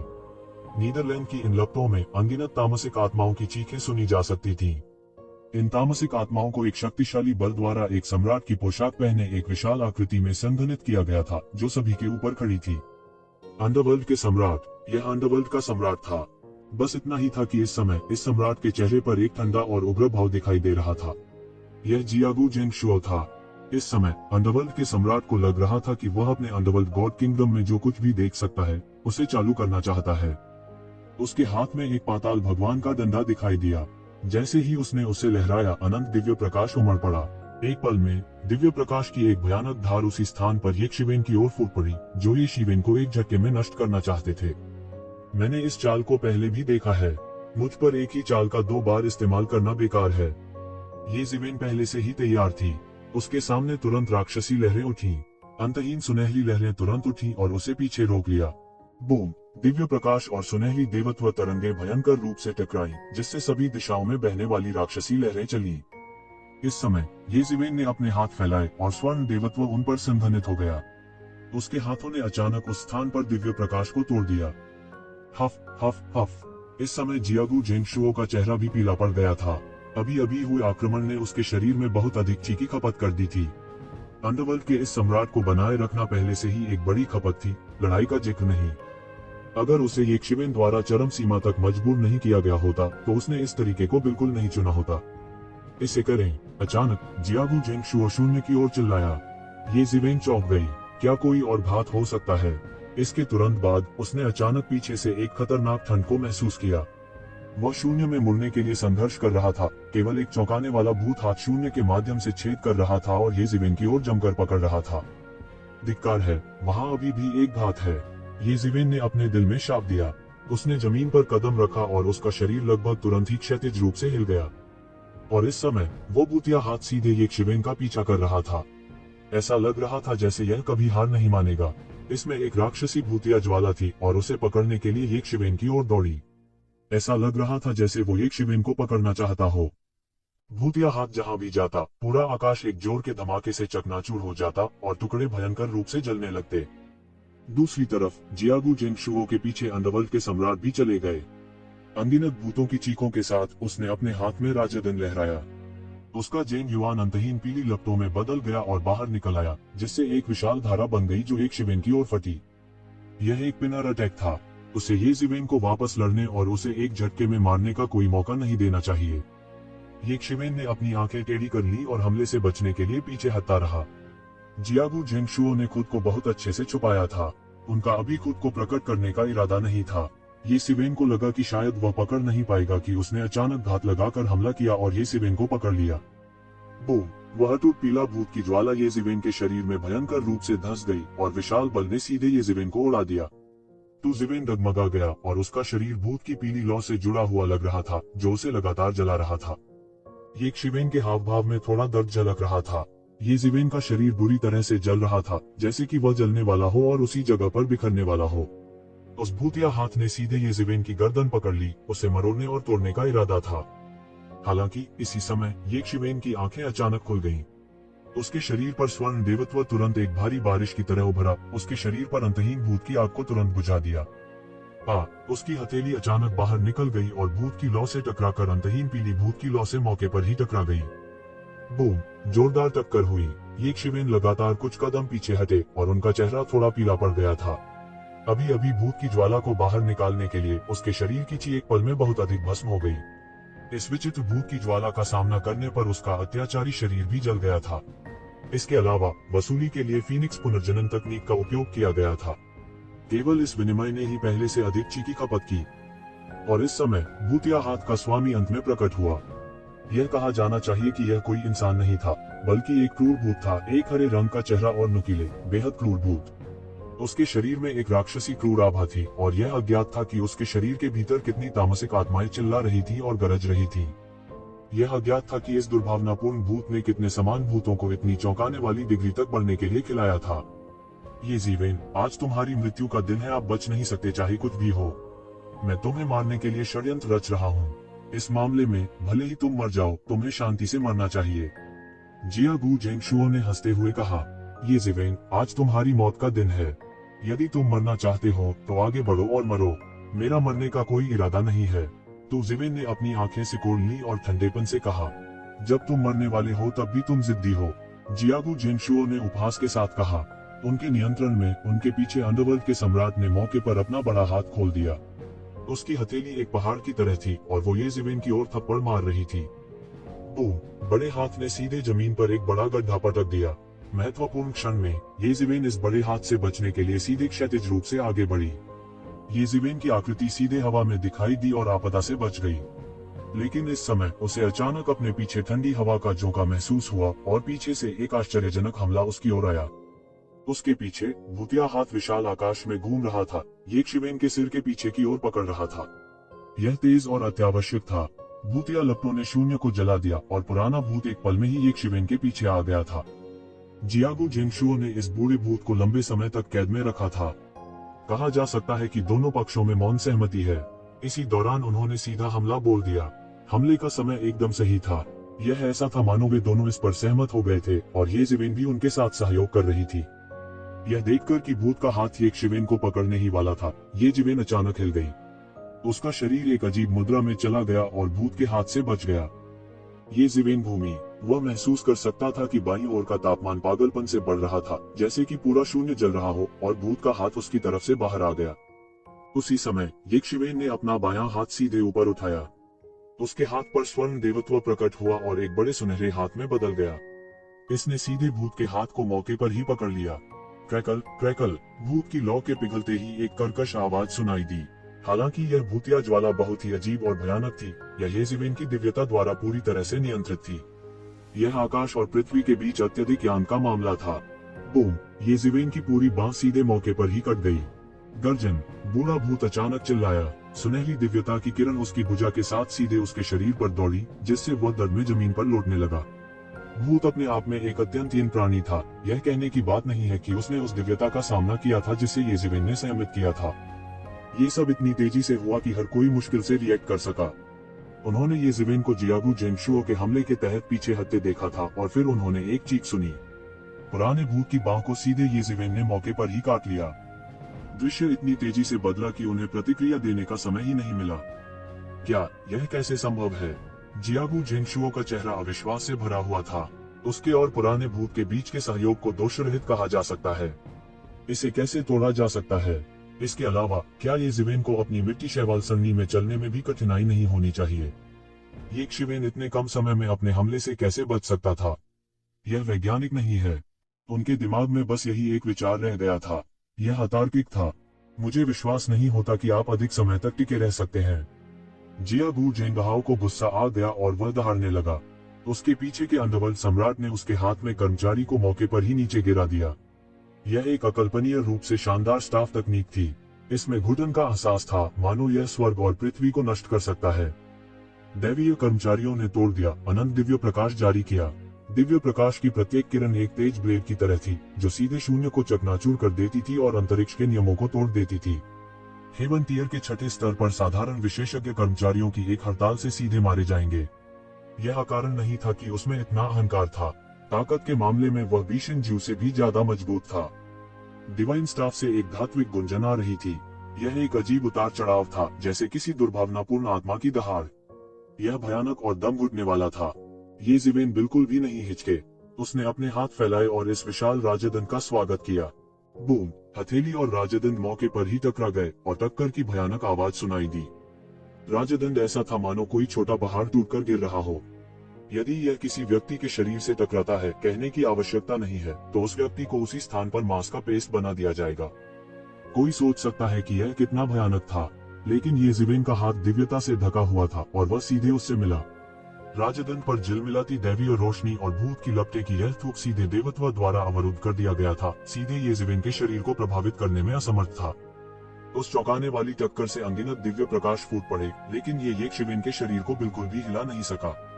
Boom, boom, boom. ये ज़िवेन शून्य में खड़े थे और उनके पैरों के नीचे की हवा पूरी तरह से ढह गई, जैसे कि कोई भूकंप आया हो।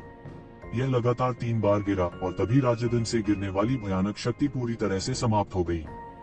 ये शिवेन मुश्किल से अडिग रह पा रही थी और इस समय जियागू जेंघाओ ने भी जोर से दहाड़ लगाई। अंडरवर्ल्ड सम्राट किंगडम, उसने अचानक अपने सभी क्यूई को इस अंडरवर्ल्ड सम्राट में डाल दिया और सभी दिशाओं में अंतहीन भूत की लपटें निकली। इस अंडरवर्ल्ड सम्राट, जिसकी आंखें मूल रूप से बंद थीं, ने तुरंत अपनी आंखें खोली। कर्मचारियों की शक्ति भयानक स्तर तक पहुंच गई थी। कर्मचारियों ने मौके पर ही दम तोड़ दिया। कर्मचारियों के ऊपर अंतहीन भूतिया लपटों ने अंडरवर्ल्ड के सम्राट के विशाल राज्य का गठन किया। यह मृतकों का साम्राज्य था। अनगिनत मृत लोग राज्य में विलाप कर रहे थे और संघर्ष कर रहे थे। वे बचना चाहते थे, लेकिन यह बेकार था। उनके बचने का कोई रास्ता नहीं था। वह ये ज़िवेन को टुकड़े टुकड़े करने और जलाने के लिए राज्य की शक्ति का उपयोग करना चाहता था। जियागू जेंघाओ को हताश कहा जा सकता है। उसे इस झटके में ये ज़िवेन को पूरी तरह से मार देना चाहिए। ये ज़िवेन के शरीर में अनगिनत अजीब घटनाएं थीं। 8 खजाने स्वर्ग और पृथ्वी देव ने लगभग स्वचालित रूप से उसके शरीर की रक्षा की। यह एक छोटे से पहाड़ की तरह बढ़ते हुए हवा के विरुद्ध फैल गया और फिर एक बड़ी सीमा तक बढ़ गया। बूम! एक बहुत बड़ा विस्फोट हुआ और 8 खजाने स्वर्ग और पृथ्वी देख से एक मशरूम बादल उठ गया। अंडरवर्ल्ड सम्राट के राजदन ने परमाणु को सीधे विस्फोट कर दिया, सब कुछ नष्ट कर दिया। अंतरिक्ष, समय, कानून, सब कुछ उसमें पूरी तरह से जल गया था। वह भयानक शक्ति सीधे लहर की तरह फैल गई। जियागू कबीले के 10 विशेषज्ञ, जो मूल रूप से चारों ओर सरनी की व्यवस्था कर रहे थे, इस समय एक भारी झटका लग रहा था। उन्होंने मौके पर ही खून की उल्टी कर दी और इस तरह की भयानक टक्कर में पूरी सेना पूरी तरह से नष्ट हो गई। वे पहले से ही पकड़ में आने में असमर्थ होने के बेहोश संकेत दिखा रहे थे। इस बार वे और नहीं संभल सके और मौके पर ही पूरी तरह से गिर पड़े।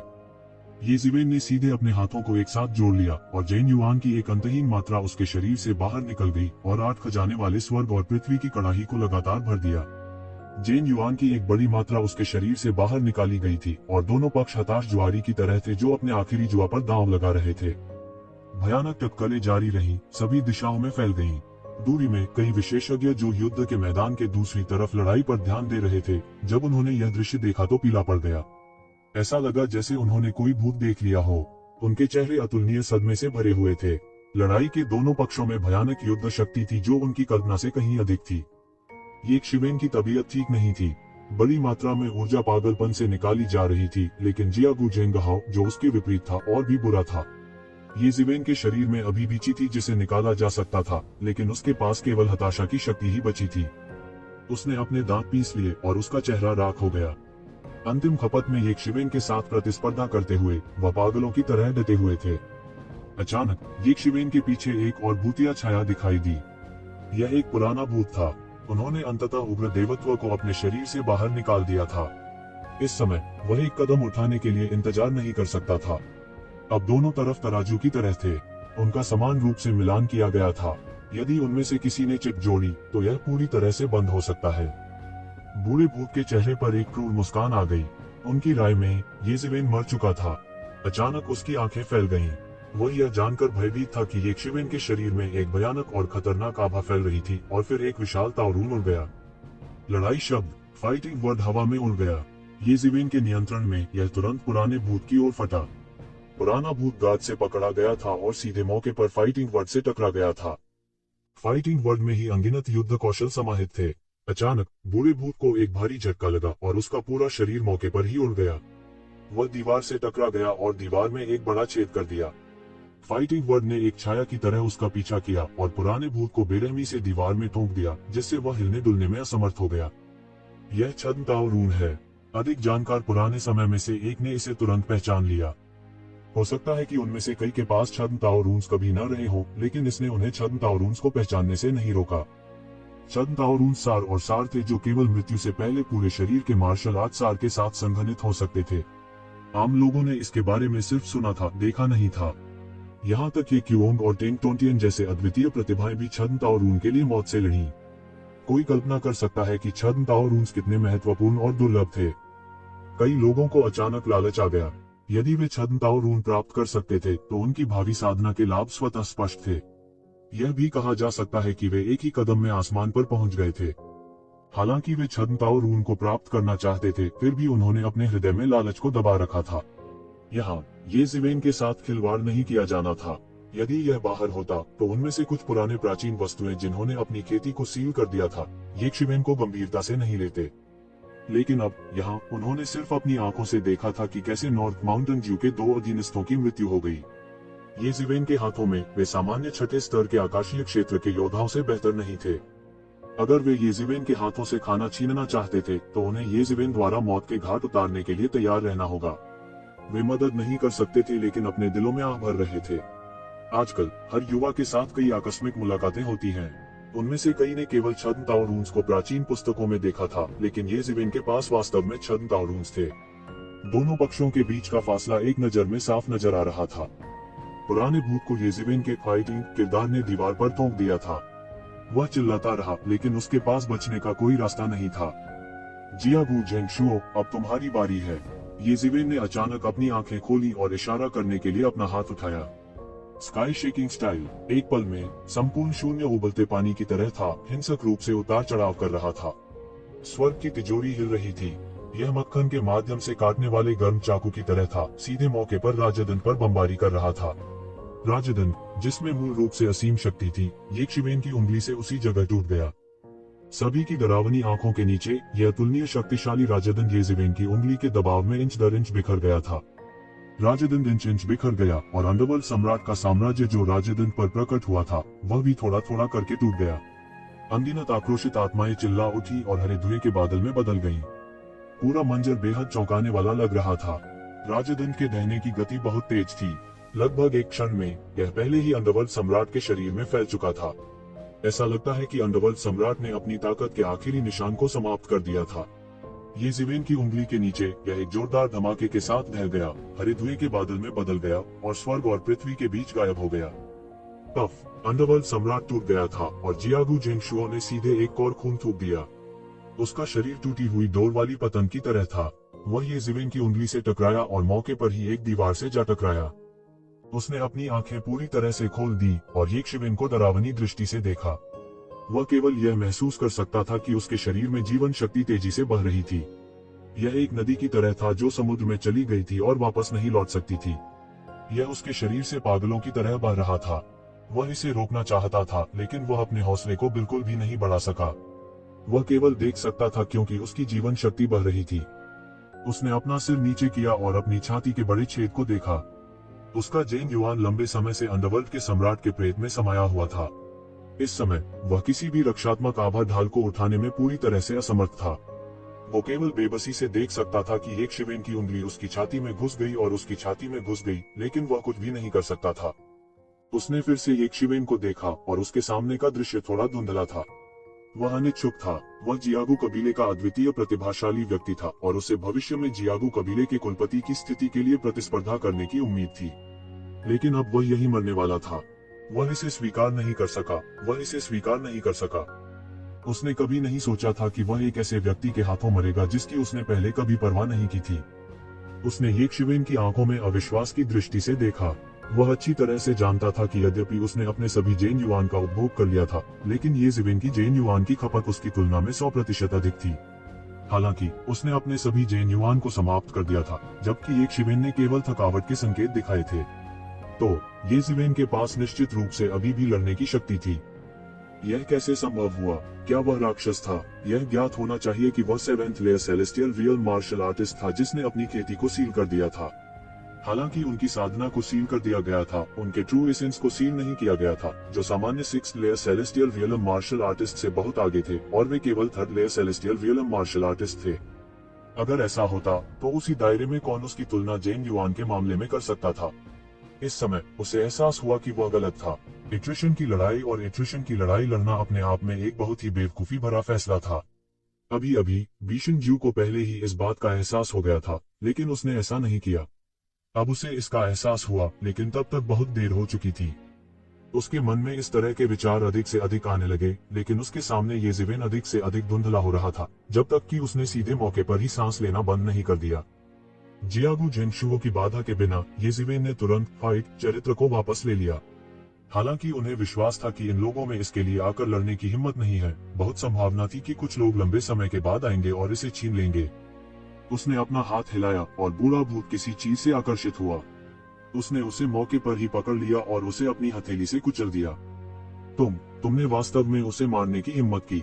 बीशान जुए ने येजिवेन को डरावनी निगाहों से देखा। उसके चेहरे पर अविश्वास के भाव थे। जियागू जेंगशुओ की मृत्यु उनके लिए एक बहुत बड़ा आघात थी। यहाँ तक अपनी हैसियत और ताकत के एक स्वर्ग के गौरव विशेषज्ञ को भी येजिवेन ने जरा सी भी हिचकिचाहट के बिना मार डाला था। क्या इसका मतलब यह नहीं था कि येजिवेन भी उसे इस तरह मार सकती थी? इस समय येजिवेन से उसके शरीर पर लगी गंभीर चोटें भी थोड़ी ठीक हो गई थीं। हालांकि इतने कम समय में उनके लिए अपनी चरम अवस्था में वापस आने का कोई रास्ता नहीं था। जाओ, चलो एक साथ हमला करते हैं और युवा मास्टर का बदला लेते हैं। इस समय मास्टर्स, जो लड़ाई के बाद गंभीर रूप से घायल हो गए थे, एक के बाद एक येजिवेन की ओर दौड़ पड़े। तो येजिवेन ने उपहास किया और सीधे तलवार की आभा को गिरा दिया, जिससे आकाश भर गया। येजिवेन की ओर भागे ये मास्टर्स मौके पर ही मारे गए। वे येजिवेन के बिल्कुल भी मैच नहीं थे और उनके शरीर मौके पर ही फट गए। अमृत, जादू के खजाने और ताओवादी किताबें एक ही बार में फूट पड़ती हैं। यहाँ तक उनके स्थानिक छल्ले भी येजिवेन की तलवार से नष्ट हो गए।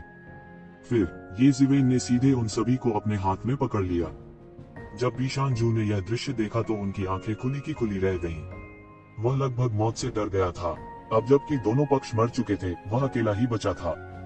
लानत है, मैं ऐसे राक्षस से मिलने के लिए इतना बदकिस्मत क्यों हूँ? वह बेबसी से देखता रहा कि उसकी अपनी टीम नष्ट हो गई थी और फिर जियागू जेंगशुओ की टीम।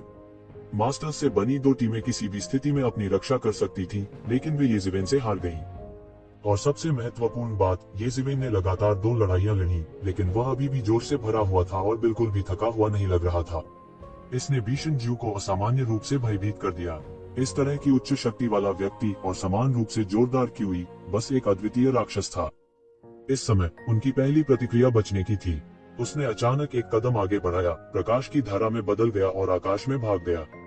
येजिवेन उसका पीछा करने वाला था, लेकिन अचानक उसने आकाश में एक भयानक गर्जना सुनी। एक बड़ा हाथ शून्य से बाहर निकला और बीशन जू तुरंत दर्द में चिल्लाया। उसे इस बड़े हाथ ने सीधे पकड़ लिया था और उसके पास वापस लड़ने की ताकत नहीं थी। फिर उसे जबरन खून की धुंध के ढेर में जकड़ लिया गया, जिसे बाद में इस बड़े हाथ ने सोख लिया। वह क्या है? किसी ने उसके सामने शून्य में बड़े हाथ को देखा, थोड़ा डरा हुआ महसूस कर रहा था। बीशान जू किस प्रकार का व्यक्ति था?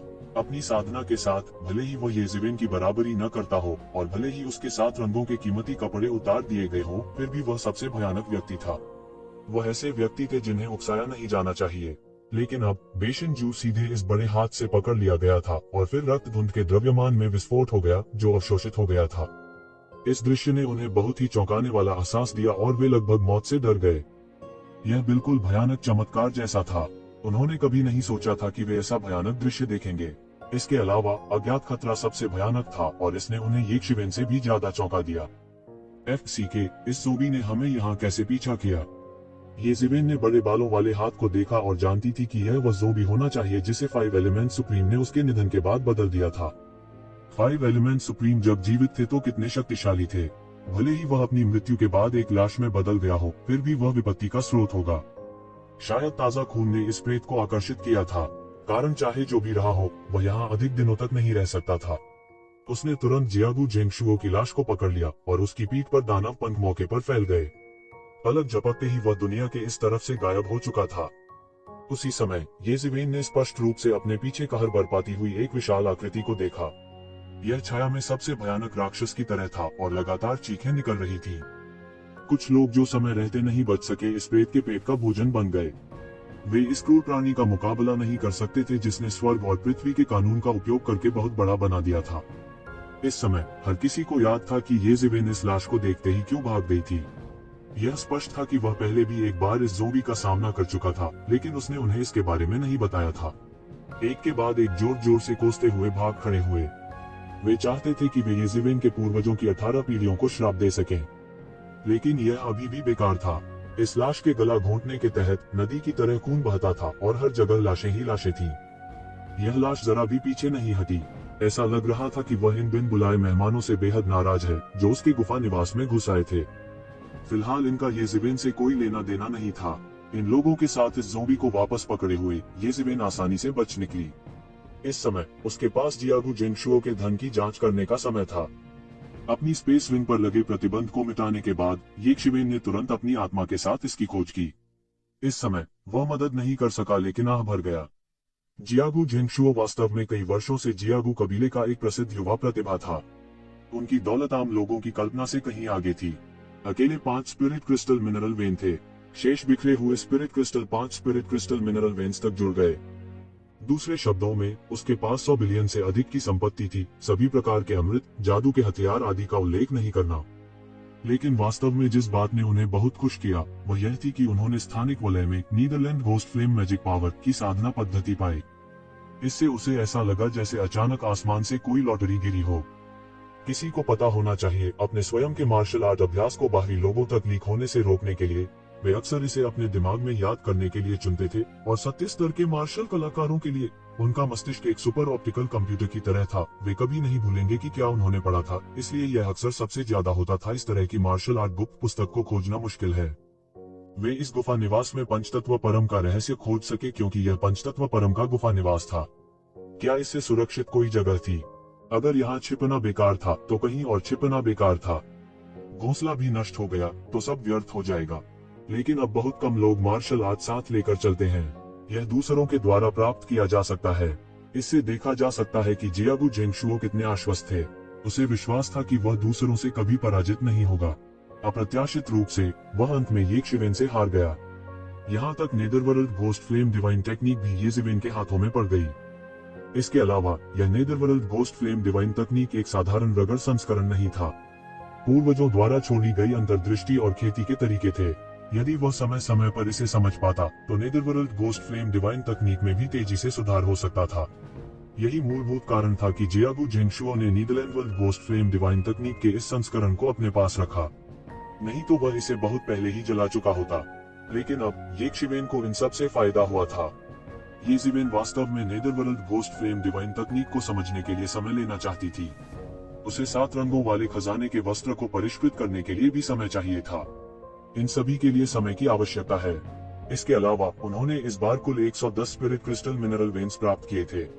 उन्हें बचाने में उसे थोड़ा समय लगेगा। उसके लिए स्पिरिट क्रिस्टल जमा करना कोई मायने नहीं रखता था, केवल उनका स्वयं पर उपयोग करना ही मूल्य का होगा। ये 110 छोटी स्पिरिट क्रिस्टल मिनरल वेन्स उसकी ताकत को आसमान छूने के लिए काफी थी। बेशक आधार यह था कि उन्हें बचाने के लिए उन्हें कुछ समय चाहिए था। समय सामान्य लोगों के लिए समय ही वह आखिरी चीज थी जिसकी उन्हें कमी थी। लेकिन ये शिवेन के लिए समय सबसे महत्वपूर्ण चीज थी। उनकी सर्वोच्च प्राथमिकता अब फैंग क्यूई को ढूंढना था, जो उनमें से एक थे। उसे नहीं पता था कि प्रतियोगिता कितनी आगे बढ़ चुकी थी। साथ ही उसे 5 एलिमेंट सुप्रीम के ज़ॉम्बी से बचना था, जो लगातार उसे पीछे से परेशान कर रहा था। एक बार जब वह ज़ॉम्बी द्वारा लक्षित किया गया तो वह बर्बाद हो जाएगा। दृश्य अराजक था। जैसे जैसे अधिक से अधिक कमरे खोजे गए, अंदर के खजाने ने कई लोगों को अंदर के खजाने को जब्त करने के लिए पागलपन से लड़ना शुरू कर दिया। इसके अलावा कुछ ऐसे भी थे जिन्होंने पहले ही सुना था कि इस गुफा में एक लाश दिखाई दी है। इसके अलावा यह बेहद भयानक और अजेय था। हालांकि उनके दिलों में लालच के कारण कोई भी इतनी आसानी से हार नहीं मानना था, इससे पहले कि वे वास्तव में ज़ॉम्बी का सामना करते और जानते कि यह कितना भयानक था।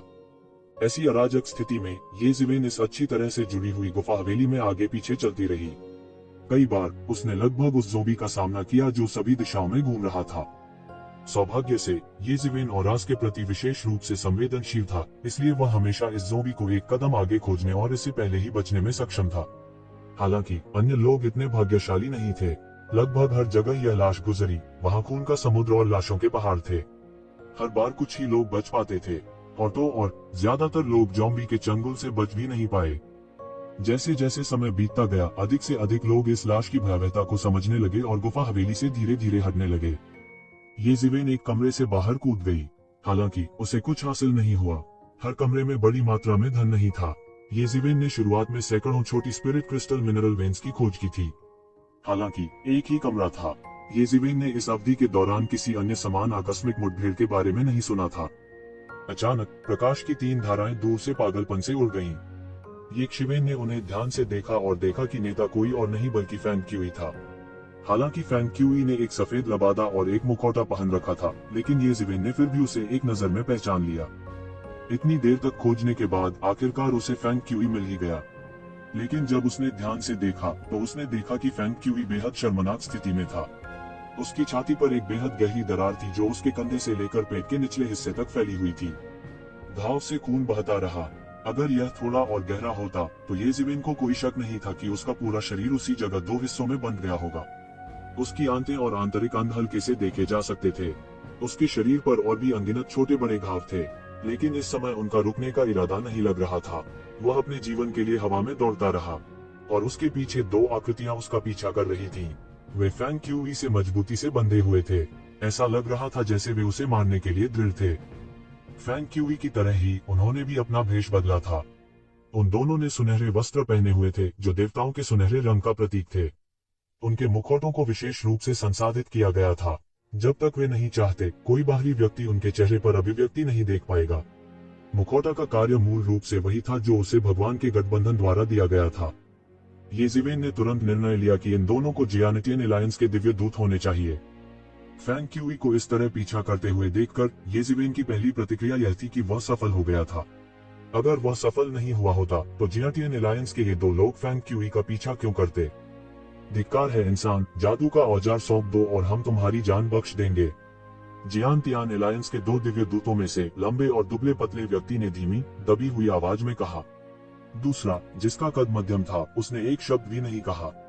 वह हवा में एक के बाद एक ताबीज बनाता रहा और उन्हें फैंग क्यूई में लॉन्च किया। फैंग क्यूई ने इन सील मोहरों के हमले को टाल दिया और एक उपहास के साथ कहा, यदि आपके पास क्षमता है तो मेरा पीछा करना जारी रखें। यह बेकार है, आपका आखिरी संघर्ष बेकार है। आपको मेरी कृपाण से चोट लगी है और मेरी कृपाण क्यूई में मेरे भगवान का दिव्य कौशल है। पर्याप्त समय के बिना आप ठीक नहीं हो पाएंगे। इस छोटी सी अवधि में तुम गंभीर रूप से घायल और पराजित हो जाओगे। जब तक आप कलाकृतियों को सौंपते हैं, मैं न केवल आपके जीवन को बचा सकता हूं, बल्कि मैं आपको हमारे सहज गठबंधन में शामिल होने की सिफारिश भी कर सकता हूं। क्या यह मानव ओरेकल एलायंस होने से बेहतर नहीं है? लंबे और दुबले पतले भगवान के दूत ने येज़िवेन को लुभाना जारी रखा। फफ्त, तुम लोग अपनी जड़ों को भूल गए हो। मैं तुमसे अलग हूँ। अगर मैं मर भी गया तो भी तुम्हें यह नहीं दूंगा। कम से कम मैं इसे उड़ा दूंगा और किसी को नहीं मिलेगा। हा हा हा। फैंग क्यूई हंसा और उसके चेहरे पर एक पागल नजर के साथ कहा। लंबे और पतले दिव्य दूतों ने ठंडेपन से कहा, चूंकि आप एक टोस्ट पीने के लिए केवल एक टोस्ट को मना करते हैं तो मुझे दोष न दें। जैसा कि उसने कहा, वह फैंग क्यूई के खिलाफ हमले में भी शामिल हो गया। पहले उसने अपनी पूरी ताकत का उपयोग नहीं किया। इसका कारण यह था कि उसे डर था कि वह फैंग क्यूई को पूरी तरह से क्रोधित कर देगा और जादू के उपकरण को विस्फोट कर देगा। यदि ऐसा होता तो कोई भी इसे प्राप्त करने में समर्थ नहीं होता, और यह वह नहीं था जो वह चाहता था। अब वह देख सकता था कि फैंग क्यूई उन्हें जादू का उपकरण देने के बजाय मरना पसंद करेगा। इसलिए चिंता की कोई बात नहीं थी। यहाँ तक अगर कोई दूसरा रास्ता नहीं होता तब भी वह इस मानव दैवीय दूतों को मार डालता। फिर वह देवताओं की विरासत के बारे में पता लगाने का एक तरीका खोजेगा। शायद वह बड़ा लाभ प्राप्त करने में सक्षम होगा। बस एक मानव दैवीय दूतों को मारना और इसे जियानिटियन एलायंस को रिपोर्ट करना एक महान योगदान होगा। लंबे और पतले दिव्य दूतों के हाथों में एक कांस्य लंबी कृपाण दिखाई दी। इविल क्यूई तुरंत बह गया और कृपाण तुरंत बाहर निकल गया। इसने आसमान को चीर डाला और तुरंत फैंग क्यूई की पीठ पर वार किया। फैंग क्यूई, जिसने अभी अभी हमले को चकमा दिया था, पूरी तरह से तैयार नहीं था और मौके पर ही मारा गया। टकराना। फैंग क्यूई सीधे कृपाण से टकराया और जमीन पर जोर से मारा। वह कई बार जमीन पर लुढ़का और दर्द से करा उठा। उसे नहीं पता था कि उसके शरीर की कितनी हड्डियां टूट चुकी हैं। उसकी पीठ पर एक बड़ा घाव फटा हुआ था और खंबे की तरह खून बह रहा था। नंबर 9, यह मैं हूँ। आप उन्हें दक्षिण पूर्व की ओर ले जाएं और मैं उनसे निपट लूंगा।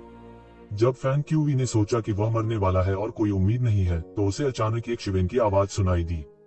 अचानक उसका दिल परमानंद से भर गया और उसके दिल में आशा की एक किरण फैल गई। इस समय उसके पास एक शिवेन के ठिकाने का पता लगाने का समय नहीं था। समय ने उसे ऐसा करने की अनुमति नहीं दी। उसने अचानक जमीन पर कदम रखा और उसका आंकड़ा अचानक क्षैतिज रूप से चला गया और जल्दी से दक्षिण पूर्व दिशा की ओर बढ़ गया। बूम! जिस क्षण वह चला गया, जिस समय वह खड़ा था, उस स्थान पर अचानक एक विशाल सेबर क्यूई आ गया। इसने सीधे जमीन में एक बड़ी दरार को काट दिया जहां वह खड़ा था। उन दोनों ने कुछ भी अजीब नहीं देखा और तुरंत उसका पीछा करने के लिए निकल पड़े। फैंग क्यूई ने बहुत तेज गति से दक्षिण पूर्व की ओर उड़ान भरी। उसने अपनी गति बढ़ाने के लिए अपने जेन युआन को जलाने में भी संकोच नहीं किया। उसके पीछे दो लोग गर्म पीछा कर रहे थे। उनकी राय में फैंग क्यूई जल्द ही अपने आप को थामने में असमर्थ होगा। इस समय उन्हें उसे जाने नहीं देना चाहिए। लेकिन इसी क्षण अचानक परिवर्तन आ गया। शून्य में अंतहीन लिंग की अचानक एक जगह इकट्ठा हो गया। फिर शून्य अचानक फट गया और अचानक एक बड़ी दरार दिखाई दी। एक बड़ी भिनभिनाहट की आवाज की एक बेहोश दहाड़ थी। सारा शून्य उबल रहा था। फटा आसमान और धरती, पूरी दुनिया मौके पर बिखर गई। इस भयानक तूफान में एक अद्भुत कृपाण क्यूई शून्य में बह गया और तुरंत फोन क्यूई का पीछा कर रहे दो लोगों की ओर एक अद्भुत गति से आकाश में कट गया। ओह तेरी, लंबे और पतले दिव्य दूत ने तुरंत प्रतिक्रिया व्यक्त की। सेबर क्यूई बहुत अद्भुत थी। यह आयाम की शक्ति से लगभग समाप्त हो गया। वह कृपाण उपयोग करता भी था, इसलिए उसने लगभग तुरंत प्रतिक्रिया दी। पफ, मध्यम कद के अन्य दिव्य दूत के पास प्रतिक्रिया करने का समय नहीं था। वह सीधे मौके पर ही भयानक कृपाण क्यूई से कट गया। यह एक भयानक कृपाण क्यूई थी जो अमर और देवताओं को मार सकती थी। उसके शरीर पर कई आकाशीय उपकरण उसकी रक्षा करने के प्रयास में तुरंत फट गए, लेकिन इस कृपाण क्यूई के सामने वे बस कमजोर थे। यहाँ तक कि स्वर्ग श्रेणी के आकाशीय उपकरण भी बेकार थे। अनगिनत स्वर्ण दैवीय शक्तियां उबल पड़ी और उसकी रक्षा करने का प्रयास किया, लेकिन यह बेकार था। देवताओं द्वारा आशीर्वादित दिव्य शक्तियां एक पल में लगभग कट गईं और कृपाण क्यूई उनके शरीर पर गिर गई। उसका शरीर मौके पर ही दो टुकड़ों में कट गया और शून्य में फट गया। सेबर क्यूई ने अपनी गति नहीं खोई। यह सीधे लंबे और पतले दिव्य दूत की ओर गया। इस महत्वपूर्ण क्षण में लंबे और पतले दिव्य दूत ने प्रतिक्रिया व्यक्त की। उसने अचानक अपने शरीर को मोड़ लिया और उसका पूरा हाथ एक पल में कट गया। यह हवा में फट गया। दैवीय दूत ने खून से लथपथ चीख निकाली और एक तरफ गिर गया। उसने भय और अविश्वास में शून्य को देखा। अभी एक क्षण पहले वह अन्य दिव्य दूत की तरह लगभग मौके पर ही मारा गया था। उसकी मौके पर ही लगभग मौत हो गई। अगर कृपाण क्यूई एक पल के लिए भी नहीं रुका होता जब उसने दिव्य दूत को मार डाला होता, तो उसे प्रतिक्रिया करने के लिए पर्याप्त समय नहीं मिलता। शायद उसकी भी मौके पर ही मौत हो गई होगी।